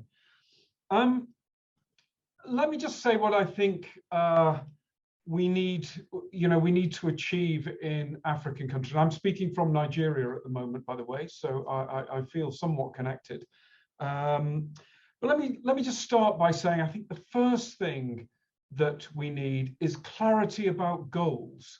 what are we actually trying to achieve? And I think there's a clear answer to that. It's part of the SDGs. It's the non-communicable disease agenda. And it is about reducing the burden of non-communicable disease, heart disease, cancer, respiratory illnesses, strokes, and all the things that cause people to live in misery and die early. Okay, and I think that's a really important focus. And if we focus on that, we then move to the next level of understanding, which is what are our options to do that? We know that smoking creates more of those non-communicable diseases than pretty well anything else that you can identify. More than drugs, alcohol, HIV, road, all of those things, road accidents, injuries, all put together, smoking is a bigger cause. So what are the alternatives? And we've heard a good description of those today, but basically, if the way of taking nicotine doesn't involve smoke and the inhalation of toxic products of combustion from the burning tip of a cigarette, then the risks to health and the risks of causing those diseases are going to be much, much lower. Maybe not zero, but much, much lower. And that's the key second thing to understand is what are the product alternatives and product strategies that will help us to reduce the burden of non-communicable disease and align with Sustainable Development Goal 3.4. The next thing is, well, okay, faced with that knowledge, what should a government do? And the answer is it has to regulate these things using, and it's come up several times today, a risk proportionate regulatory approach. The last thing it should do is step up and ban them, because in a sense you're banning a much lower risk alternative to the product that is actually the problem. And that makes no sense at all. And amazingly, international respiratory organizations and some of these American foundations call for banning these products, even though they are much, much safer beyond any doubt than smoking products, whilst they would propose to leave smoking products on the market. It makes no sense at all. And if you're confronted as a government with that as an argument, you should ignore it and then pay less attention to the people saying it. It's an evangelical theological position. It's nothing to do with public health or doing the right thing for citizens who smoke in Africa. What does such regulation look like? Well, the idea is that you should be very tough and stringent on the smoking products, so high levels of tax on smoking products, much lower levels or no levels of tax on these new products like pouches or vaping products, heated tobacco products, and so on. You should ban the advertising of cigarettes, but you should allow advertising of these other products to reach smokers, but maybe control the themes and placement to avoid recruiting underage kids. You should have warnings and packaging that deter the use of cigarettes, but with these other products, encourage switching from cigarettes to these products. And then finally, I think, and this is what we have achieved in the United Kingdom, is backing up the regulation and fiscal approach. You need a communications approach that runs through medical professionals, through public health advocates, through government statements that says, whilst these products are not completely safe, they are much, much less dangerous than smoking. And if you're a smoker and you can't quit using any other approach, then switch to one of these products because they will greatly reduce your risk. And hopefully that will reach a lot of people who either can't or don't want to give up smoking completely. It will give them a new pathway to greatly reduce their risk. So to me, I think this applies in spades to the pouches products. These are likely to be by far the least risky. They don't involve any lung inhalation. They don't involve any exposures to the lung. They don't involve exposures to tobacco-related specific toxicants. They are likely to be very safe indeed relative to smoking. We should be encouraging, but they're also likely to be low cost. We should be encouraging people to try these as alternatives to smoking and see how far we get, but keep the whole range of smoke-free products in mind as a strategy for helping people reduce smoking. So those are my opening remarks. Clive, thank you very much. Much appreciated. You'll notice that both Clive and Kgosi, Dr. Letlape, at the beginning of the session used the term switching, helping consumers switch instead of what we would use in public health, the call to quitting. So at the table, we have Aishat and Joseph, and you represent probably the orphan in the debate on tobacco harm reduction, that's the consumer. So Aishat, if I could ask you, is the consumer being heard in Kenya? And if not, why not? And what can we do about that? Hello, thank you. To answer the question, are these consumers' voices being heard?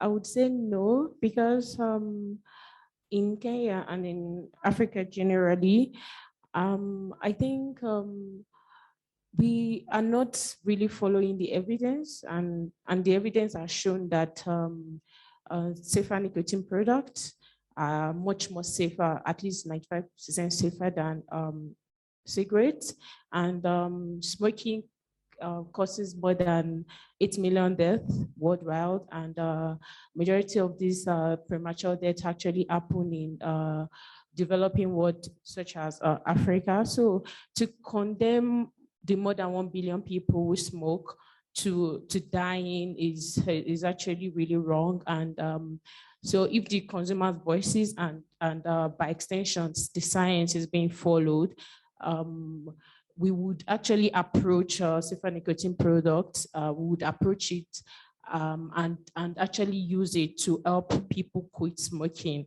So, and I think what should be done, what the government needs to do essentially is to create policies that are very policies that are open to these products that could actually help smokers quit, and also people that second-hand smoking, because it's not only the smokers that die from cigarettes, it's also people that inhale it, second-hand smokers. So I think we have a long way to go, and in a lot of places where there's actually response to safer nicotine products, many governments outrightly ban it without making sufficient investigation and actually following evidence. And from what many speakers have said today, following the evidence as we do in other areas, such as even in the current COVID-19 pandemic, is what we do. Science, translating evidence-based research to policies, that's what we do. But when it comes to tobacco control and tobacco harm reduction, is like how we do the opposite. So that does not really help anybody. So I believe what needs to be done is to follow the evidence and ultimately listen to consumers and develop policies and ultimately formulate them to help people switch to these safer products. Thank you. Thank you, Aishat, and Derek and Clive and Kgosi will remember that in our tobacco control careers, one of our main objectives was to make cigarettes unpalatable. So if there was a flavor or innovation that made cigarettes more attractive to consumers, we wanted to make sure that those cigarettes were made unpalatable. Part of that, Joseph, is the use of flavors. Now, in a sense, what we used in tobacco control is now being used against tobacco harm reduction products, where flavors are being attacked. And as with any fast-moving consumer good, flavors is quite important to the consumers. Even if you look at nicotine replacement therapy, most if not all, of the NRTs used are flavored NRTs. But now you have those that are working against the use of tobacco harm reduction products, calling for a ban on the flavors in these products. Joseph, I'd like to ask you, do you see this as a trend that can be balanced or counterbalanced by good science and specifically social sciences, where we ask the opinion of consumers of what would make them either switch or quit smoking of cigarettes and use reduced risk products?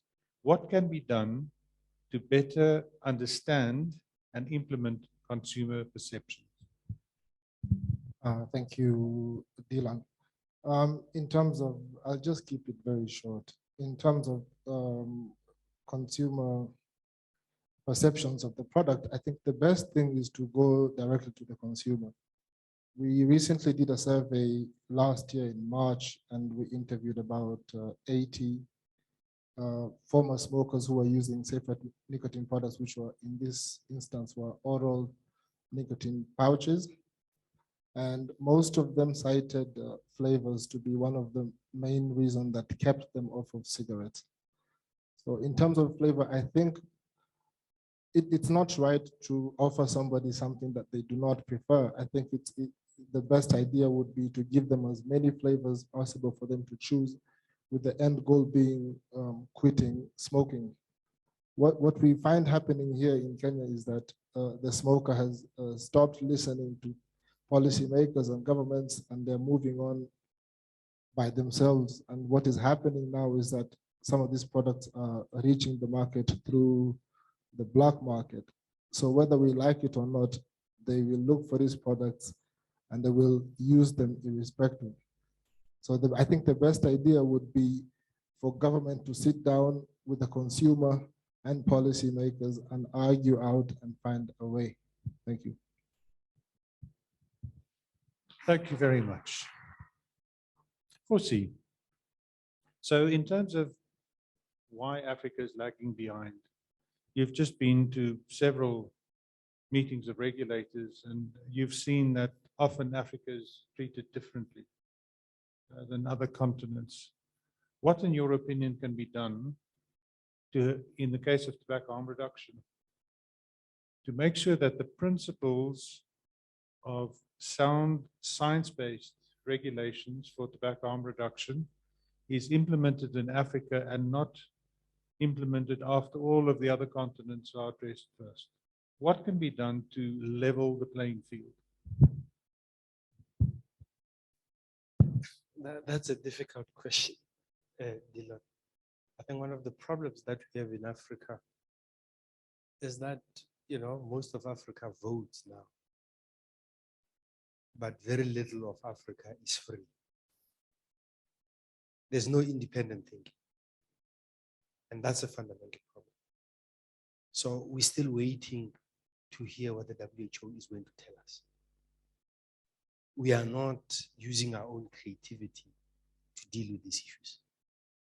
We're not funding research locally. We're not listening to the local communities. And, I wrote here, with respect to harm reduction, we need to educate society, educate governments, and even educate healthcare professionals. And that might be general in the globe. But for Africa in particular, we need to take ourselves seriously. We need to stop waiting to be addressed by others and being given instructions on what to do. We need to stop thinking that by banning something, you've achieved something. When you ban, you are basically abdicating the responsibility to govern. You are actually endangering society. Because when you ban, you lose the ability to regulate whatever you've banned. You can't engage with it scientifically. Your scientists cannot engage with what you have banned. We've just had far-reaching marijuana review legislation in a country. But the key issue is that we couldn't research it because DACA was banned, all its components. So once you lift a ban, you allow people to come forward.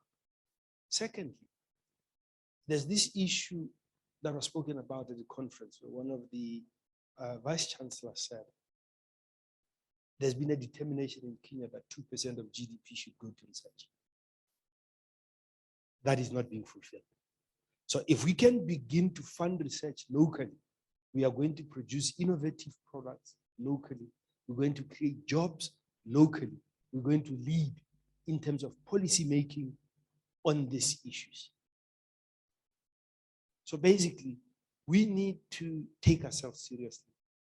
We need to not be attending at the table to be given instructions to take back home, but to come into the table with solutions to the problems that are out there.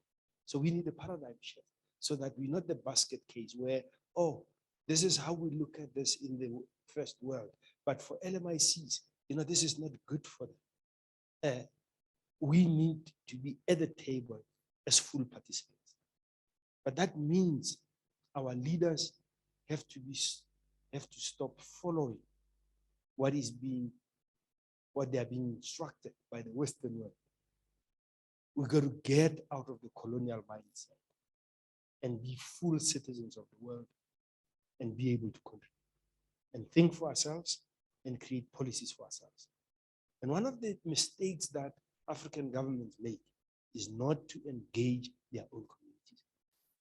On anything, there'll be experts that are shipped out from the UK or that are shipped out from the US, and there's a bit of donor funding.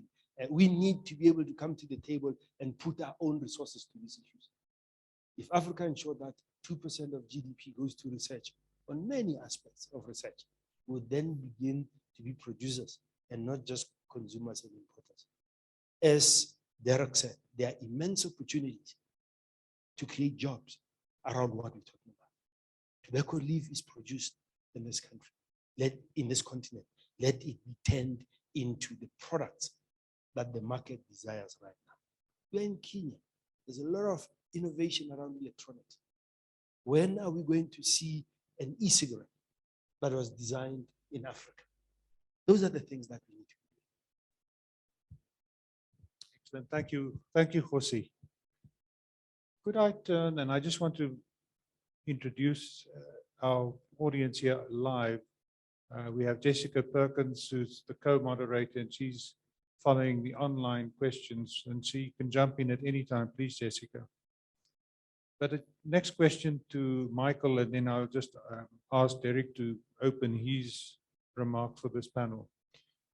Michael, when e-cigarettes started off in the European Union, there was also a huge policy debate between those in favor of e-cigarettes as part of tobacco harm reduction and in those who thought that it might perpetuate nicotine addiction. And one of the key turning points came when there was a serious scientific discussion about safety. And there were several work groups that came into being that looked at product standards for that particular category. My question to you, and following up on the work that you, Alan, and Alan have been doing on the toxicology and safety of smokeless tobacco products, is there a place in Kenya where a work group or your product standards organization in Kenya could engage with you as health professionals and other scientists, toxicologists and other scientists that are proficient in the safety specification and the safety characterization of the category? Is there a place in Kenya for that discussion to be had? And do you have any suggestions how that can be accelerated?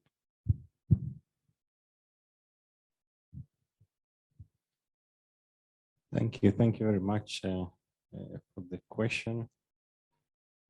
But before I respond to that question, you raised a very pertinent issue about vaping products.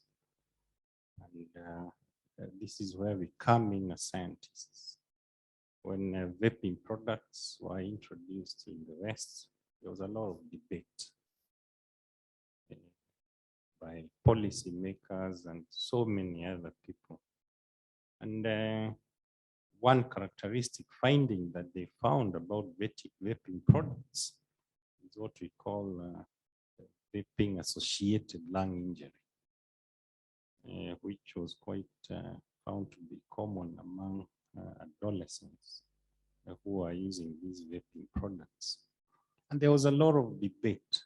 And the point that I'm trying to make is that scientists actually teamed up to produce the evidence. And that is where we as scientists come in. And it was actually disapproved that the vaping products are not the ones that are causing these vaping associated lung injury. But the constituent products, and one product that was highly identified was tetrahydrocannabinol, because it was found that those who are using these vaping products were also using other products such as cannabinoids. And it was actually found and proven that it was these other extra products through scientific research, evidence-based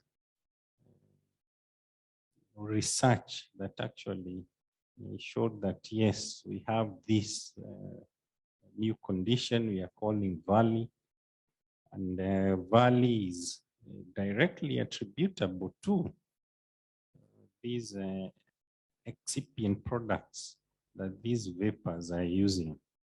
And the point that I'm trying to make is that we need evidence-based policy interventions.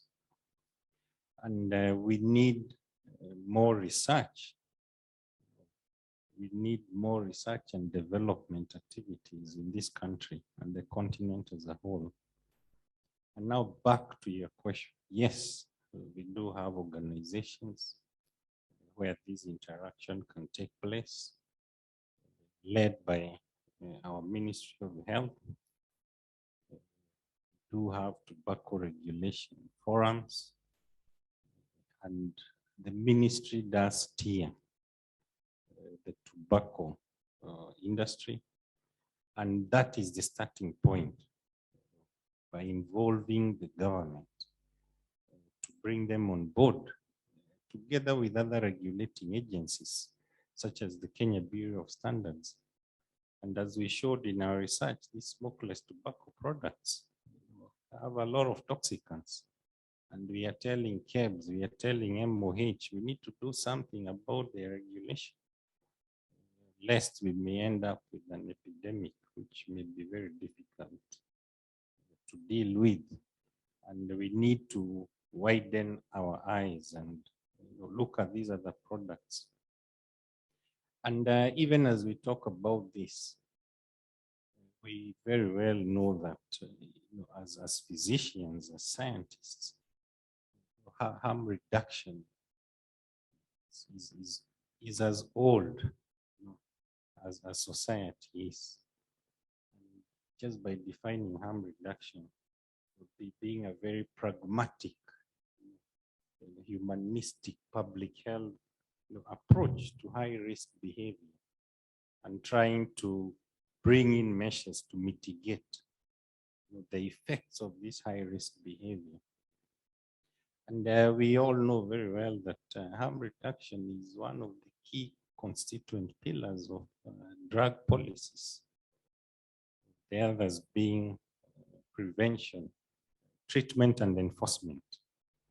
And of course, we have all those organizations that deal with enforcement. Just to draw an example, we all know that when the US was hit by the cocaine epidemic in the 60s, during the hippie culture, the DEA really worked hard to enforce, and is continuing to work hard, even as other harm reduction strategies, the methadone programs, which we even have in this country, and other preventive measures, and also trying to treat.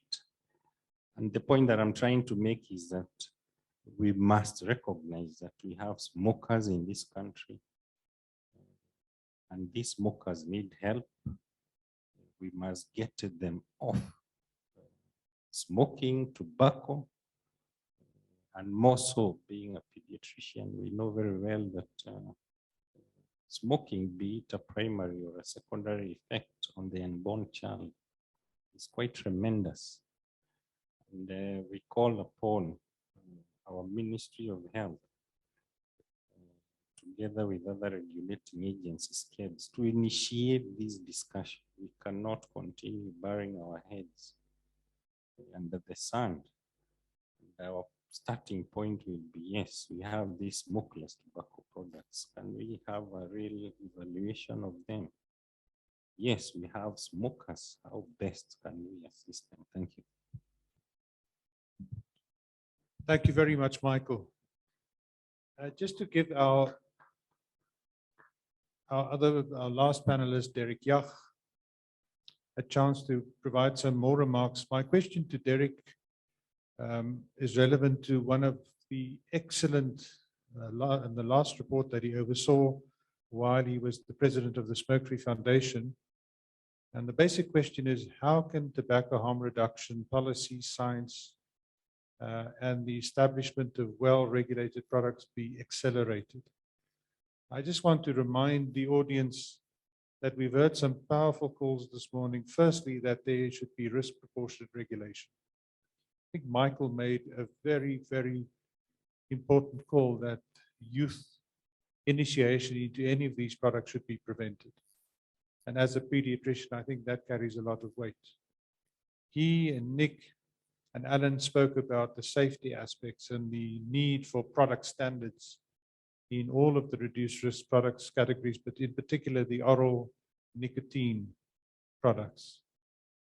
Kgosi mentioned some environmental aspects, the considerations that we need to take into account as we look at the environmental impact of all of these products. And then Michael also mentioned the whole issue of the almost non-existent traceability of all these products. So the frustration is that in tobacco reduction, harm reduction, the advocacy attempts have been at the very early phase of advocacy, where you raise awareness and you make sure that the right vocabulary is used. But the frustration is how to accelerate that towards a situation where the member states of WHO would look at the science and come with regulations that facilitate switching or quitting for cigarette smokers to one of these product categories. Derek, and I'd be so grateful if you could perhaps summarize some of the key findings and recommendations in the Commission report that you oversaw, please. Thanks, Delon. I think I meant to adapt some of those recommendations to this audience. So number one was we need to remember that it was the doctors who led the way in addressing tobacco control all the way back to the 1962 Royal College of Physicians report, physicians. It was the doctors who were the first who were studied with respect to tobacco through the doctors' study launched in the late 40s, which showed that lung cancer was caused by tobacco use, something we didn't know at the time. And the doctors quit, 50% quit within a decade of the first results coming out on their own health. For interest, that study has now been going 65 years and given us a hell of a lot of information. In the issue of oral tobacco, though, I think we're missing a big piece if we don't engage the dentists.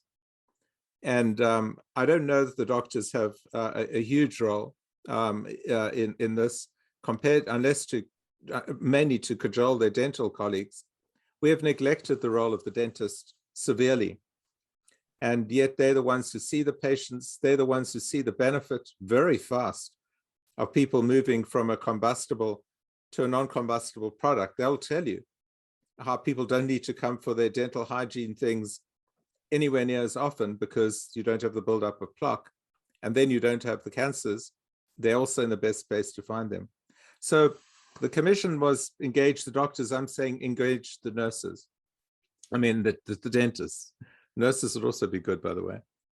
I think a second big point was the issue of the need to invest in research, but it must be local and relevant. And I think that's what Kgosi and many others have brought out very strongly. But there's some bad news there that I think you all know. It's certainly my view and the view of many colleagues that for the foreseeable future, as we emerge from the pandemic, there's going to be no funding for research in this area coming from the traditional big funders. The development agencies are all pulling back and going to put all their money into pandemic stuff. The big other foundations from Rockefeller to Gates are going to do the same. Wellcome Trust has also started doing exactly the same. So that asks the question, what kind of research and who are going to fund research going forward? And I think you need to look at, first of all, national governments, and second of all, at major corporate players, and not just those who are making the products. But I certainly think that the manufacturers of dental equipment, some of whom are the largest company actually in the world is led by a South African, as well as some of the insurers interested in health, need to be looked to actually provide the funding. And that's going to take a lot more effort to actually seek out potential funding. Otherwise, I feel we'll be in the cycle of trying to go for donors who have no ability to actually put money into this, given the pressures of them to do everything pandemic related for the next 5 to 10 years.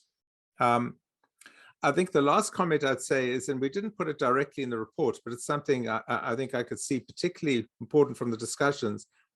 It's very important that you think of what is the most strategic research that's going to drive the policy we need. We basically want research to show how to get people to switch from a combustible to a less or a non-combustible product. And to switch from a combustible to an oral product is quite a jump.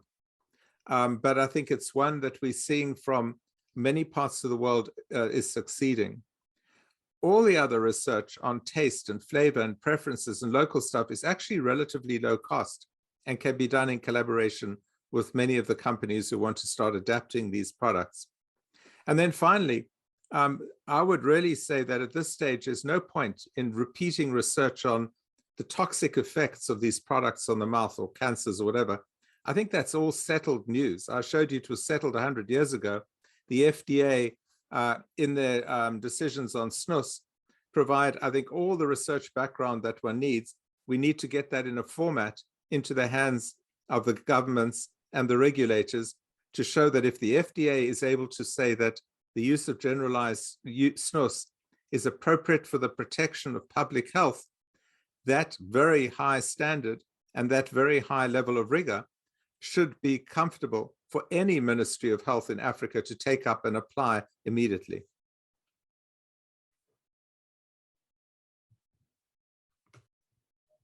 Derek, thank you. That's an excellent insight. And I'd like to turn to our two Kenyan panelists, Joseph and Aishat. Just in terms of your personal journey and why you became involved. Who do you speak to, and why has it become such a passion for you to actually do something on the ground here in Kenya? Can you give us some insight, Aisha? Why did you get involved in CASA? Thank you so much. I'm a researcher and I'm a pharmacist, and I became involved in tobacco harm reduction and then in CASA because I can see how much impact smoking has on the African population, and how much impact tobacco harm reduction can have on the lives of people. So this is why I became involved. And talking about how evidence-based research could help, looking back to some of the most important public health achievements of the past century, such as development of vaccines and antibiotics, we can see that how much research cannot stand on its own. We need to be able to translate research to evidence-based research to policies, to be able to formulate policies and to be able to implement these policies. So I believe this transition is also very important in in tobacco harm reduction. And at this time, because I believe in Africa, we are moving towards a point where we could have a tobacco epidemic if we are not very careful, because right now, the option that smokers have is either to quit or die, and there's nothing to actually support them to quit using this safer product. And like someone said earlier, like a speaker said earlier, so many smokers have attempted to quit over the course of their lives, and most people fail because it is not easy to do that. And we have seen, evidence-based research has shown that this product could help people. So this is why I'm very passionate about this, because yeah, this can help people. So why are we not using this to help people? And so it is not enough to do research. It is also extremely important to be able to translate this research to policies, to be able to communicate with policies, to be able to have stakeholders such as the consumers, the government, the policymakers to sit down and to interact and be able to reach an agreement and be able to regulate this product instead of a banning product that can be helpful to so many people, to more than 1 billion people in the world. So this is a very important topic, and this is why I'm passionate about this. Thank you. Thank you, Aisha. Well, personally, I got into tobacco control in 2006. I had been a smoker from teenage years, and I became interested in finding ways of quitting smoking while I was still in university. And that's how I joined tobacco control. And I kept looking for ways to help local smokers to quit smoking. The problem we have here in Kenya is that we don't have cessation services, and the NRTs are almost unaffordable for local smokers. So I began exploring ways in which we can get help to people who can't afford it.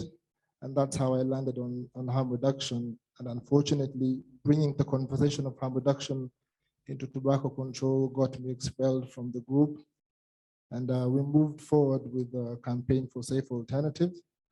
What we're simply doing is we're giving smokers viable options. We're not forcing them into something they can't afford or they can't access.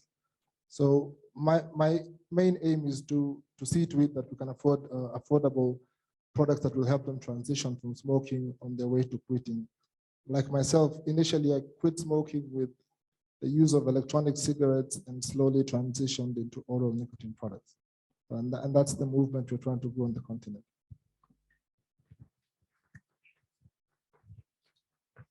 I have to say, it seems so obvious that the path away from combustible, setting a product alight and then inhaling it into your lungs, to these reduced risk products, it just makes so much sense. So the question is, why the opposition? And as Joseph has also explained, there was a ban in Kenya on oral nicotine pouches earlier this year. There has been a ban on other reduced risk products as well.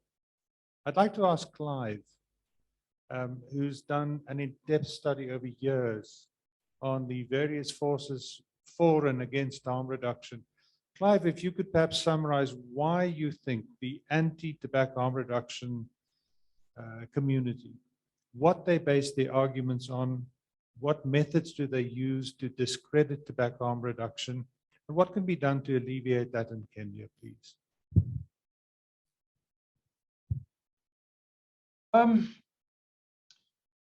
I think, Delon, to answer your question, I think I go back to what I say earlier. You have to have a focus on what it is you're trying to achieve. Are you trying to stop people using nicotine, even if it doesn't hurt them that much? Is that your priority? Or are you trying to stop major diseases like cancer, cardiovascular disease, COPD, strokes, and so on? If it's the latter, then switching people who like using nicotine or are dependent on it or don't want to quit or can't quit from high risk to low risk products is an obvious strategy. And I think what people have got to do is see that this, this is real public health. This is actually about getting practical results using pragmatic approaches. It isn't, doing the dirty work of the tobacco industry. It isn't doing, being, in favor of people using nicotine. People often say to me, are you in favor of people using nicotine? Well, no, not really. But that doesn't mean that I should just assume that everybody should stop using it just because I'm not in favor of it. And we just have to be much more pragmatic about getting results in this field. And that's what I think the THR advocates and supporters are really about. It's about meeting people where they are, using nicotine, liking nicotine, dependent on nicotine, whatever, and thinking and finding something that works for them, rather than just sort of beating them with taxes, regulation, restrictions, stigma, and all the normal tools of tobacco control. So I'm very much in favor of finding these methods that will help people in a humane and empathetic way move away from the most dangerous behaviors to less dangerous behaviors. And I think that's a good basis for advocacy. Delon, is that what you were getting at in your question? Yes. Yes, thank you very much, Clive. Okay. And as we're approaching the last 5 minutes of our panel discussion, I'd like each of the panelists to give them a chance to give some last remarks. If I may ask you, Michael, first, especially in your role as a physician leader and as a research thought leader in Kenya, how are you engaging with government? Is it an open door? And in what way can other stakeholders encourage and support you in engaging with government on the science surrounding the potential regulatory frameworks for these products? Thank you. Thank you very much. Let me say that over the last 15 years or so, the government and the regulatory policy framers have actually embraced the need for science and research and evidence-based approaches to solve some of these issues. And we do have quite a number of organizations that support research led by Cambridge and other national government regulators such as Nicotine and other ministry stakeholders and all that. I think the beginning point is we need people to talk more about these evidence-based approaches and have an open mind as to the various approaches so that we get to have local data. We get to see how best can we approach these research and development issues. And we are not yet there. We are not yet there. Research funding is still very dismal. Our universities are grossly underfunded with huge deficits. And we are calling upon Parliament, being the main lawmaking body in this country, to embrace research. Let's begin with our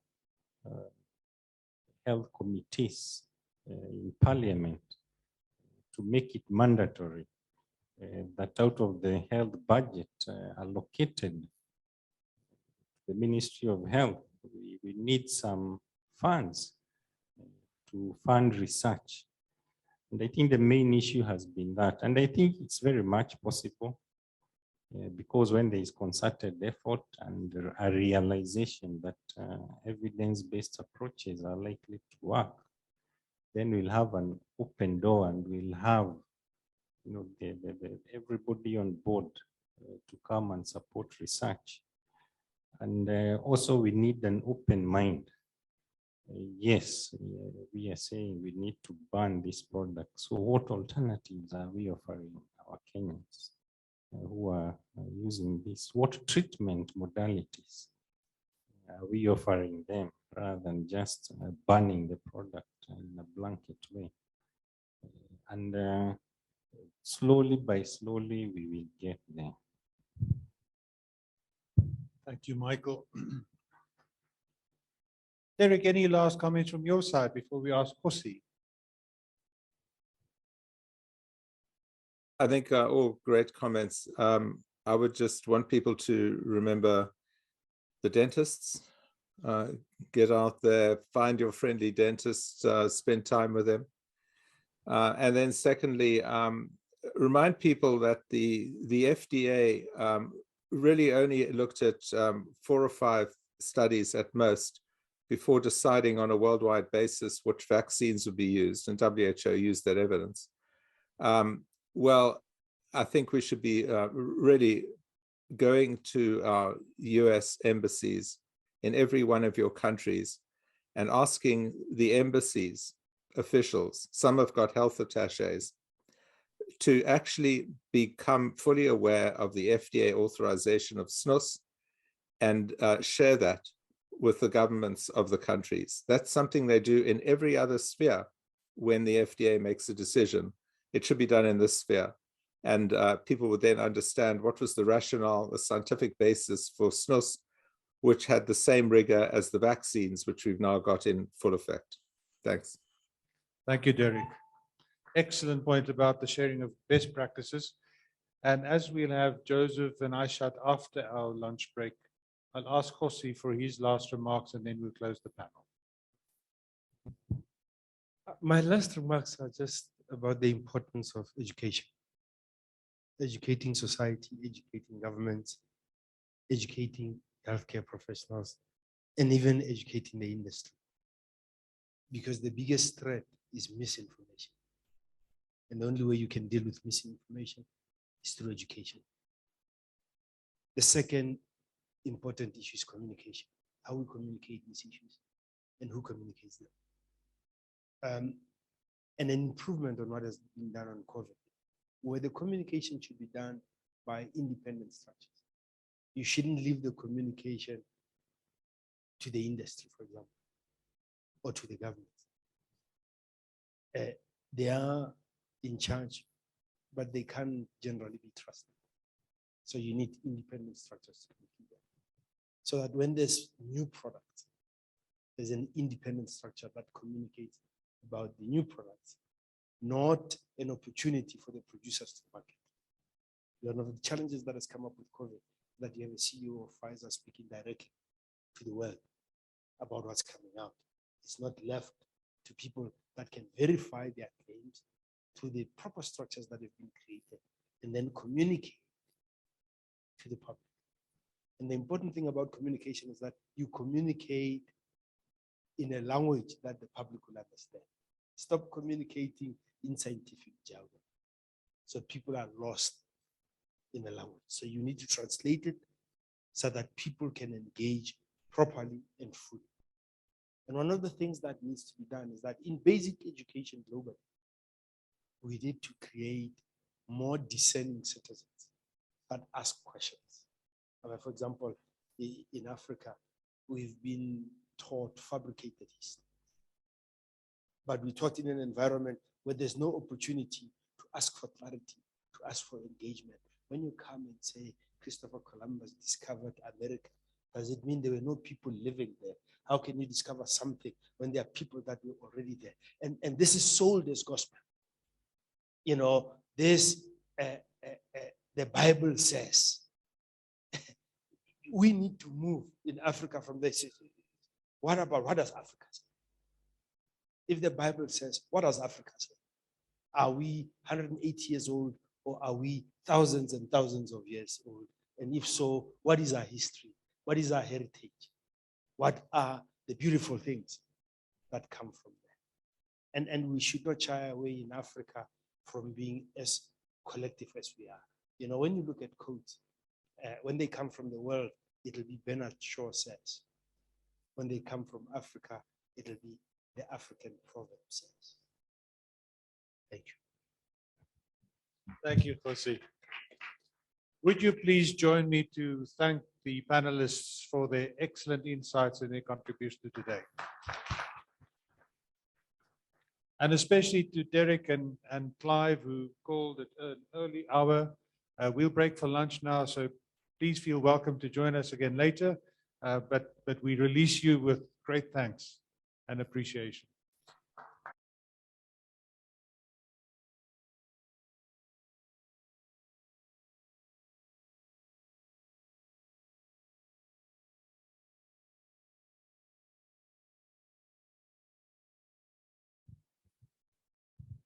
So Campaign for Safe Alternatives conducted a survey last month amongst 288, about 288 respondents.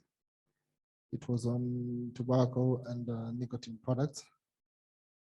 And the survey demonstrated that smokers want life-saving nicotine products. So I'll just walk you through some of the findings that we got from the survey.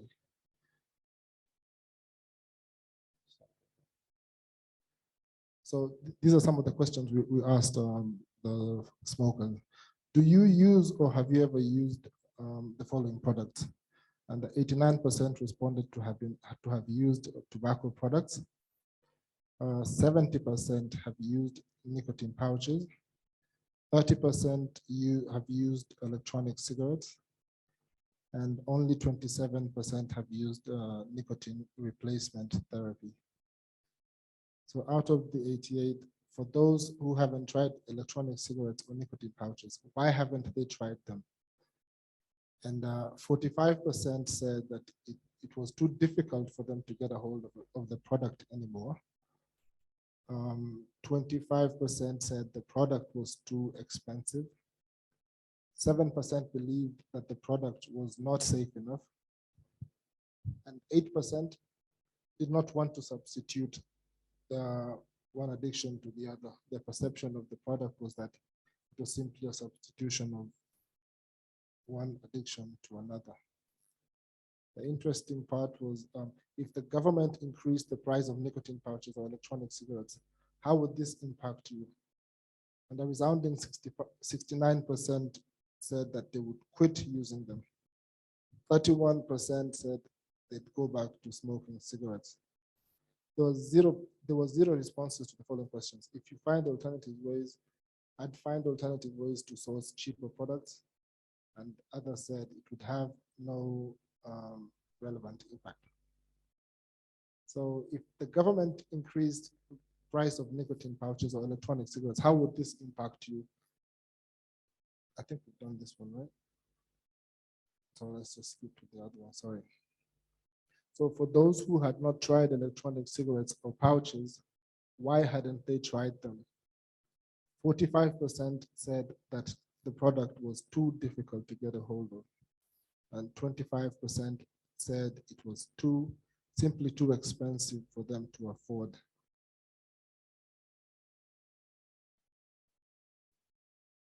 So out of the 288 respondents, we asked them if the government increased the price of nicotine pouches or electronic cigarettes, how would they impact you? And 69 responded that they would quit using them altogether. So this was the interesting question. Should tobacco-free nicotine pouches and electronic cigarettes be regulated the same as regular cigarettes? And 70% said no, 23% said yes, 7% said they don't know. We have a couple of people who participated in this survey attending here today. So we also asked them, do you want to quit smoking? 58% responded that they wanted to quit smoking. Only 10% said that they don't want to quit smoking. So I'll just jump to question 10. Is why should nicotine alternative products be sold? Where should they be sold? And 81% responded that they should be sold wherever cigarettes are sold, wherever they buy the normal cigarettes, and only 31% said pharmacy. So the conclusion is that the survey has given a voice to silent victims in Kenya's debate of alternative nicotine products, the general public and smokers in particular. Too often, smokers are excluded from decision-making about the products that could ultimately save their lives.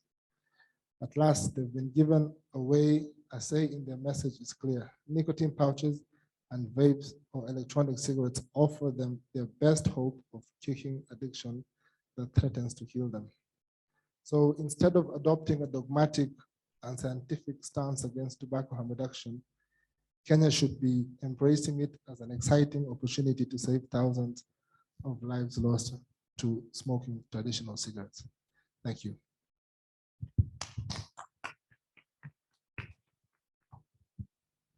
Thank you very much, Joseph. And congratulations to CASA for their innovation to do this study. This is exactly what we've been advocating all morning, is that the consumers are asked their point of view. And too often that is either not asked or ignored. So we are extremely pleased to be here on the day that you make it known. Are there any questions to Joseph? Any questions from any of the CASA members? Madam, I'll come to you.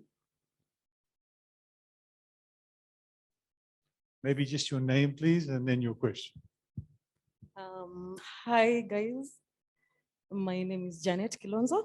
My question to Magero. I wanted to know, like, when are you, will the oral nicotine will be back in the market?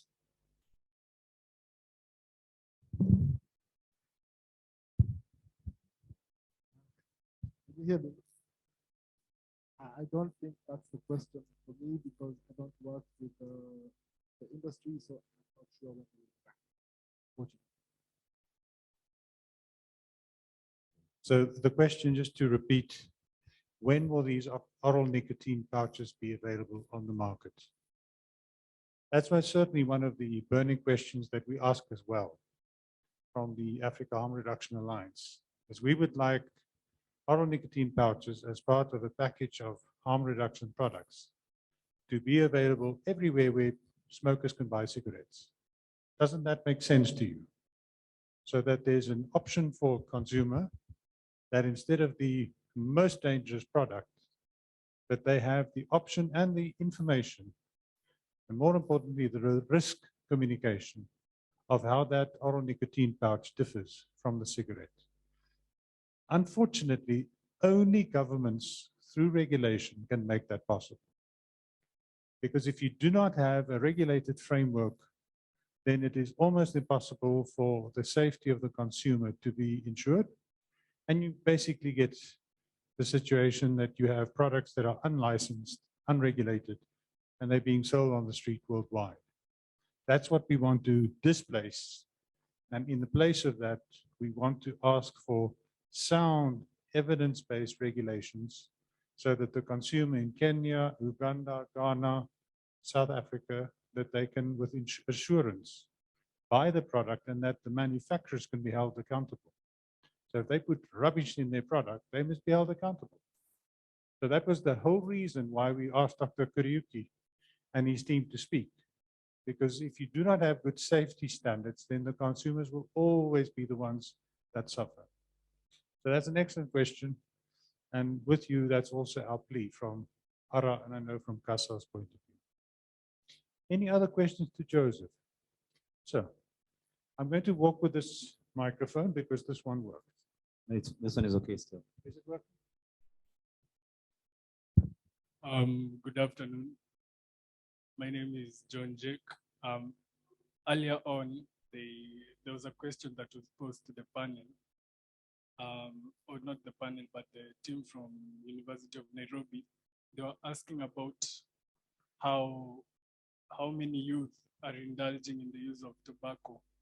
And from what I know, from the COVID period, quite a number of you got indulged into using tobacco and other things like Chavez, Kuber, from the people I've interacted with. I wanted to ask if there's any measure that is being taken to focus on that group. Thank you. Want to answer?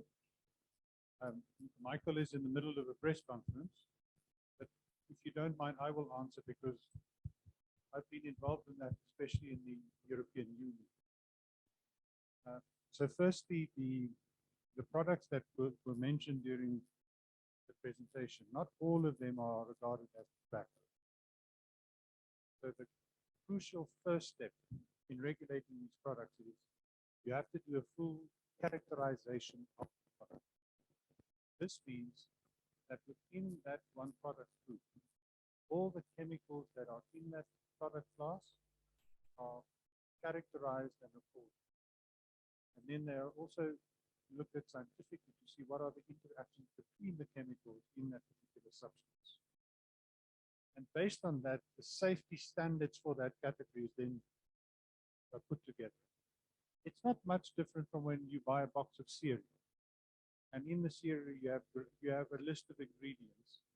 And the manufacturers are put through very strict, stringent procedures to make sure that there is no harmful ingredient in that product. In tobacco, there's one step further, and that is it's not only the ingredients, but also what we call the expedient. So what you exhale or inhale, that is also measured.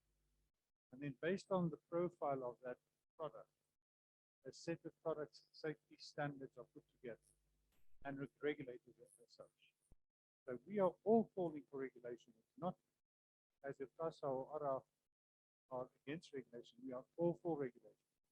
But then it has to be science-based regulation, proportionate to the risk of each of those products, so that eventually the benefit can be used for smoking. Maybe just one other analogy, and that's the COVID vaccine. So the COVID vaccine is the one product, biological product, that is now available all over the world. And if you look at what the vaccine had to go through, it has to go through all the processes of safety, of efficacy, does it work or does it not work, and then quality, before it can be registered as a biological product fit for human use.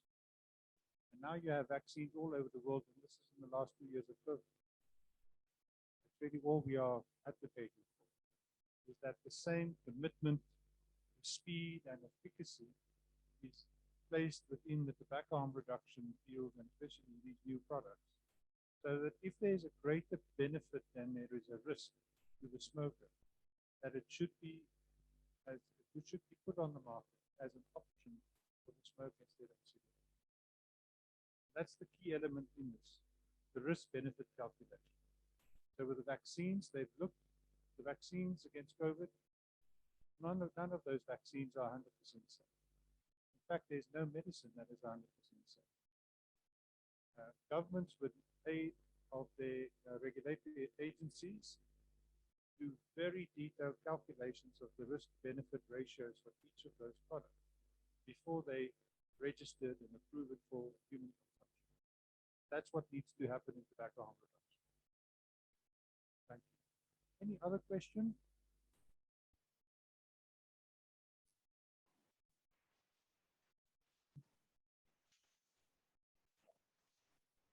To Joseph or to anybody? Yes? Hello, Elizabeth.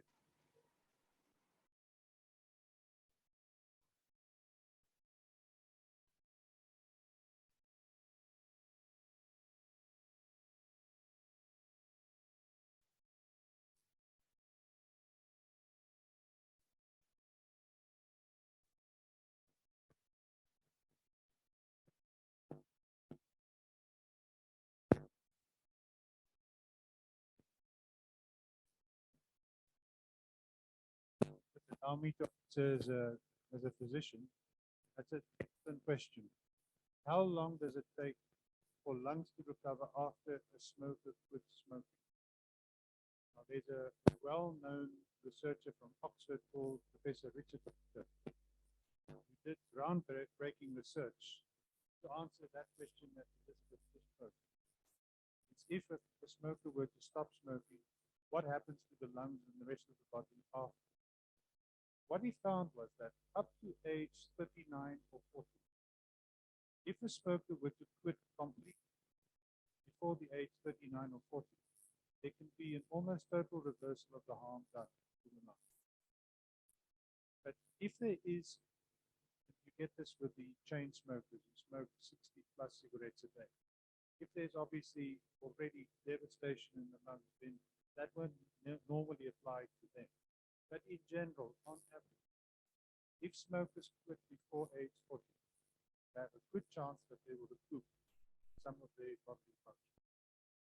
There is a pulmonologist called Professor Riccardo Tolosa from Italy. He uses the term harm reversal. So he's done extensive research where he's seen that smokers who stop smoking or switch to a reduced risk product end up with not only minimization of the harm, but in some cases they get some of their lung volume back. So from any point of view, WHO, the government of Kenya, all governments should be focusing on those smokers, giving them information that if you can just quit now before age 40, don't start smoking, and if you have started smoking, quit. At the very latest, by 40, you will be able to reverse some of the damage done. That's what we are actively advocating. Thank you. That's the super question. Of course, I don't know if you wanted to add anything to that. The question was just how soon after quitting do smokers get better? You're an ophthalmologist and you've seen many patients. What are your? I think the only thing that I would add is that the key is to quit, not to switch by age 40. There's no studies that have been done about switching. So people have to realize that, that's just the footnote that make people understand. And for those that can't quit, as he said, Ricardo Polosa and friends have shown that if you switch, you have improvements in your health in terms of the lung tests that are performed. It's still too early to tell what difference it would make in the long term, in the long run. But the immediate health benefits for switching. Thank you. Any further questions? Yes, I do have a question. Good afternoon. My name is Joel Sawa. I am the project leader for ATHRF Uganda, a project that's founded under the courtesy of funding from the Tobacco Harm Reduction Scholarship Program by KAC, and a member of CASA. So I have, in listening in on the discussions, a thought was prompted. I remember there was a mention of the fact that funding in this funding is likely to become tighter, if not harder, as time goes by, on the basis of the needs, the immediate needs of COVID and the rest. So I'm thinking, I'm led to think about Africa and the African situation as a whole. Thankfully, we are discussing THR in Africa today. And there is a big concern about funding, not just in the research, in the various facets that come with tobacco harm reduction.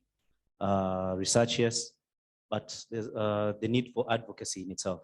I say this because as an organization, we have fundamental areas we're focused on up until, as an evolving organization that is, and the immediate one is advocacy, simply amplifying the voice for the smoking community, as well as engaging the consumers, and a few other initiatives that involve community work before we get to the science of things, that is the research, policy innovations, and the rest.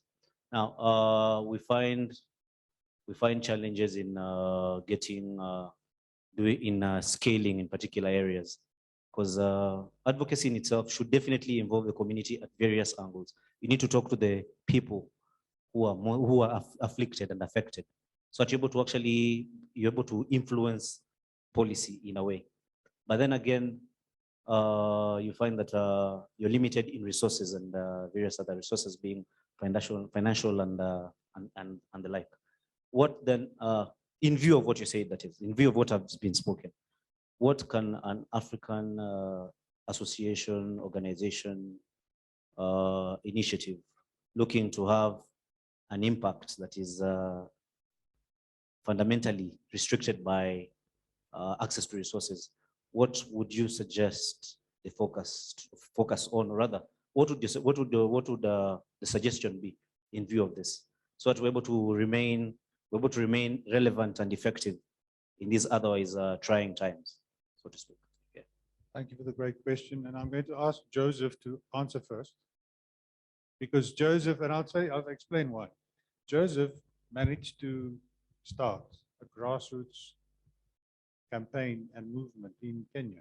And you deserve credit for that, Joseph. Yes.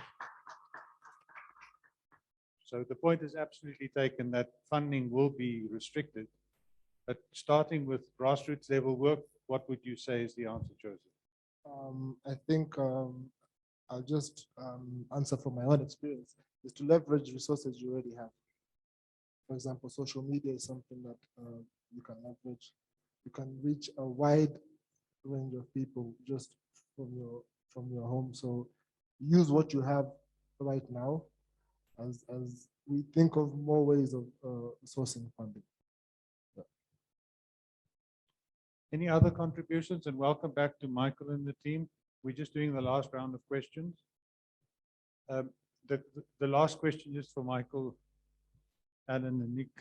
The last question was, how can advocacy be scaled given that there is less and less money that's being spent on tobacco harm reduction? All the research dollars is now for COVID and pandemics. So tobacco harm reduction will be left outside in the rain.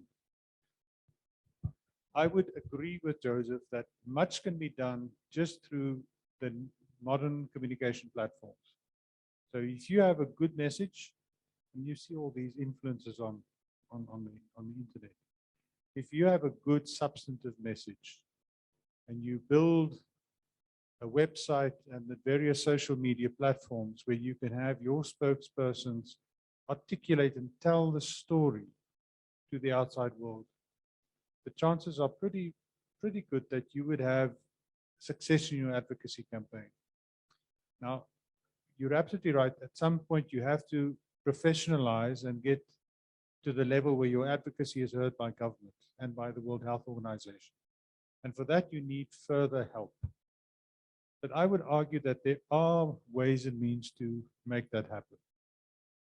And especially for consumers. I think consumers, we come back to the point all the time. Consumers have been the ones, they've been the orphans in the debate. They've been ignored. And it's fantastic that organizations like CASA, like INCO, like the New Nicotine Alliance, and that consumer organizations from all around the world are busy scaling up by themselves. From the Africa Harm Reduction Alliance perspective, we also want to put pressure on the philanthropists who are pushing millions of dollars into areas which are not linked to science. So for give you one example, the University of Bath received a grant of $20 million, $20 million to basically do investigative journalism and to make sure that the manufacturers and what they do and what they don't do, and whoever is linked to the manufacturers, that they are put on the various websites that the University of Bath uses to show that there's industry interference. Now, as I mentioned right at the beginning, I'm all for investigative journalism to make sure that there's no fraud, no bribery, and that manufacturers are kept honest. Absolutely. In this room, we are not from industry. But just imagine what those $20 million could do for the plight of the consumers, or for health professionals like Michael and his team, if they were able to access some funding and do some real substantive research that would lead to science and that you could use to eventually base sound risk-based regulation on. So we need to find a new balance, and we need to stop the fighting between the tobacco control community and the tobacco harm reduction community. A last point on that is, I found that the tobacco harm reduction community are almost invariably totally in favor of tobacco control. There's absolutely no conflict, but it's not vice versa. The tobacco control community seem to think that harm reduction is from industry and from nobody else. So if any private independent individual were to say anything in favor of tobacco harm reduction, it's regarded as somehow influenced by industry. And this is a misnomer, and we hope we can fix that. Any further questions? We're coming to the end of the panel and we're wrapping up, and there were 2 online questions. The one was, should tobacco harm reduction not be part of the Framework Convention on Tobacco Control? A quick answer to that is, in Article 1D of the Framework Convention, harm reduction strategies are named. It is itemized, but there's no elaboration of that point. And that's what I know CASA is doing that, and I know from ATHRF's point of view, we are doing that. Kgosi would like to elaborate on that. Well, I want to elaborate on the issue of funding. I think part of the problem is that we're scared of what authorities say. And possibly the people that could lead on this are the consumer groups. Nothing should prevent the consumer group from going to the industry to ask for money, because you consume the product. You see, when scientists go, people say, but you are now the spokesperson for the industry. The industry has brought you over. But as a consumer, none of that criticism could be leveled at you. You are for advocacy, you are for safer products. And what stops you from going to the industry to ask for money? You know, unlike researchers that are at universities that would now be hounded, where they've got a lot to lose. They can no longer be published. They can no longer be listened to. I mean, if you're a consumer, you're going to continue consuming. So the power is really with the consumer groups. And they can actually change this paradigm. And industry has a lot of money that it wants to put out there. You go there and you say, we are consumers, but we want to talk about this. We want to promote our organizations. We have rights to safe products. So we need resources so that we can keep you on your watch in terms of the products that you reduce, but we can force government that they have a legal responsibility to protect society. And the only way you can protect society is through proper regulation. Amen. Thank you, Kgosi. I think we've reached the end of our presentation and panel session, but we have one last presentation that I would introduce you to in a few minutes. But before that, is there another question? One more question. One last question, and then we'll ask John. Okay, thank you. Good afternoon. My name is Lydia Chalo, and my question is, as all of us we know, cheap is expensive. Why do the government allow the consumers to sell the tobacco at a very low price, yet they know it's harmful, and after all will cause oral cancer and premature death? Thank you.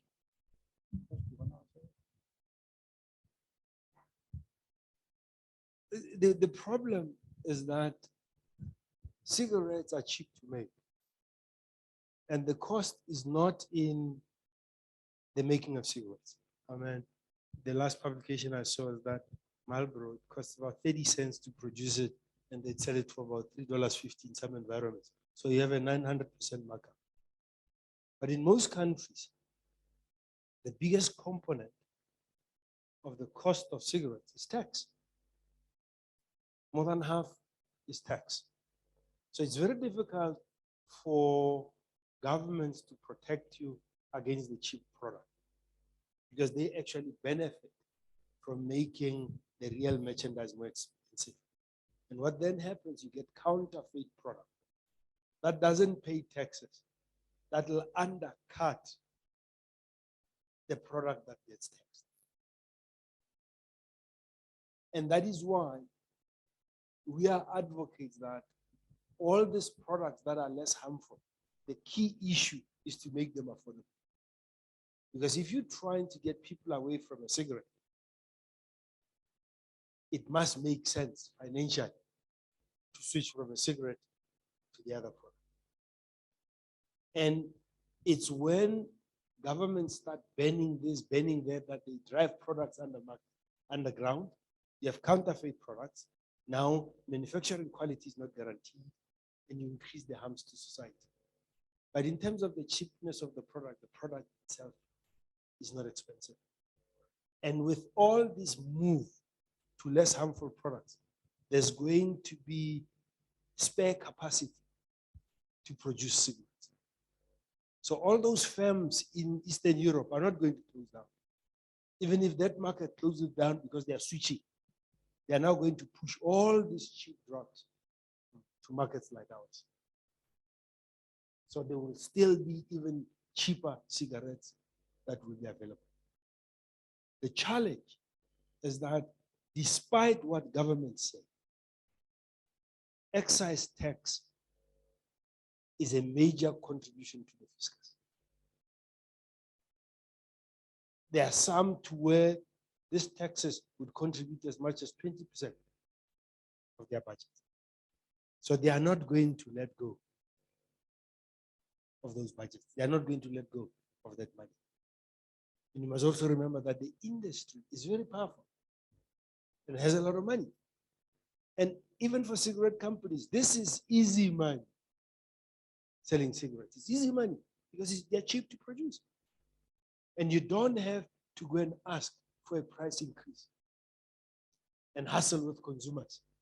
The government does it for you.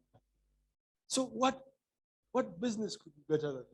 Well, it's a cheap product, but you get more because the government is the one that sets the price and keeps raising it every year with the taxes that they put. So, you know, the issue of saying this is cheap, if your government does not regulate properly and does not promote the black market, things will even get worse. Thank you, Kgosi. So just as a last moment, my last presentation is we want to pay respect to Knowledge Action Change. And it's an organization that was initially, the founders of the organization was initially involved in drug harm reduction. And then they saw the great potential or life-saving potential of tobacco harm reduction, and they started the Global Forum on Nicotine. That spun out. There was a website called the Global State of Tobacco Harm Reduction, very good website that you could also follow to see what's happening in Kenya or in any other country. And then they did what is usually one of the most important steps to accelerate the campaign, is they put together a scholarship program. John Delricott from Knowledge Action Change will now just give us a quick update on the scholarship program. John. Thank you, Delon. Actually, I won't give you a quick update on the scholarship program. My colleague Chim will, but I'm just going to say a couple of words about the conference before he does, but hopefully not steal all his time. It's been tremendous being here. I've been really interested in what people have been saying and some of the things that have chimed for me from 30 years ago. I've been involved in harm reduction for over 30 years. And to hear Michael define harm reduction really quickly reminds me of the work we were doing in Liverpool in the mid-1980s and working with Dr. Russell Newcomb, who was involved in, he was the person who first used the phrase harm reduction in print. So to 30 years on, to hear that echoing around in here is really good. What we were really good at then, we were working around HIV with drug users, and it was primarily around heroin. And we were really good at substitute opiate prescribing, etc. 90% plus of our clients smoked, and we didn't care. And looking back on it now, we were saving their lives in terms of their drug use, but doing absolutely nothing about their smoking Fast forward 30 years, and that situation is only just starting to change now. So there's a tremendous amount of work still to be done. And people have talked today about the UK being a paragon in terms of tobacco harm reduction. We're very lucky, it is.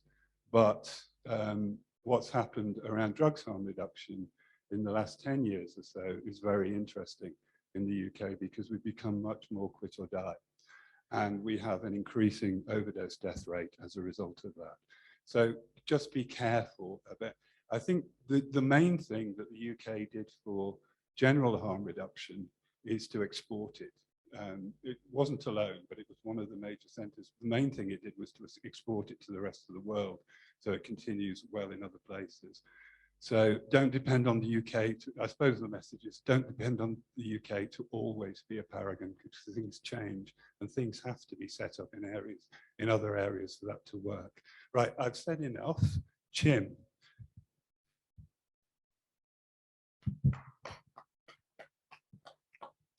Right, thank you, John, for introducing me. I'll stand in the front so that everyone can see me.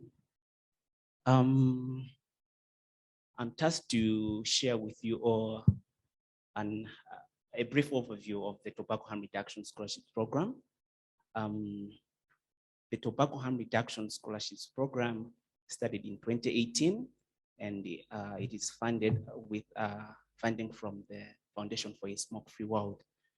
The program was launched with some fundamental aims to increase research and practice capacity, to expand the evidence base for new technologies and products, and further to introduce new thinkers, new ideas, and new methods of tobacco harm reduction. To date, the program has had a global impact, and we've had scholars from almost all the 6 continents, and these scholars have been implementing a wide range of projects ranging from research, advocacy, filmmaking, and many other fields. And as I'm speaking today, we are in the 5th year of implementing the scholarships program, and to date, we have had about 100 scholars who have gone through the scholarships program, and in each cohort since 2019, if not 20, yeah, since 2019.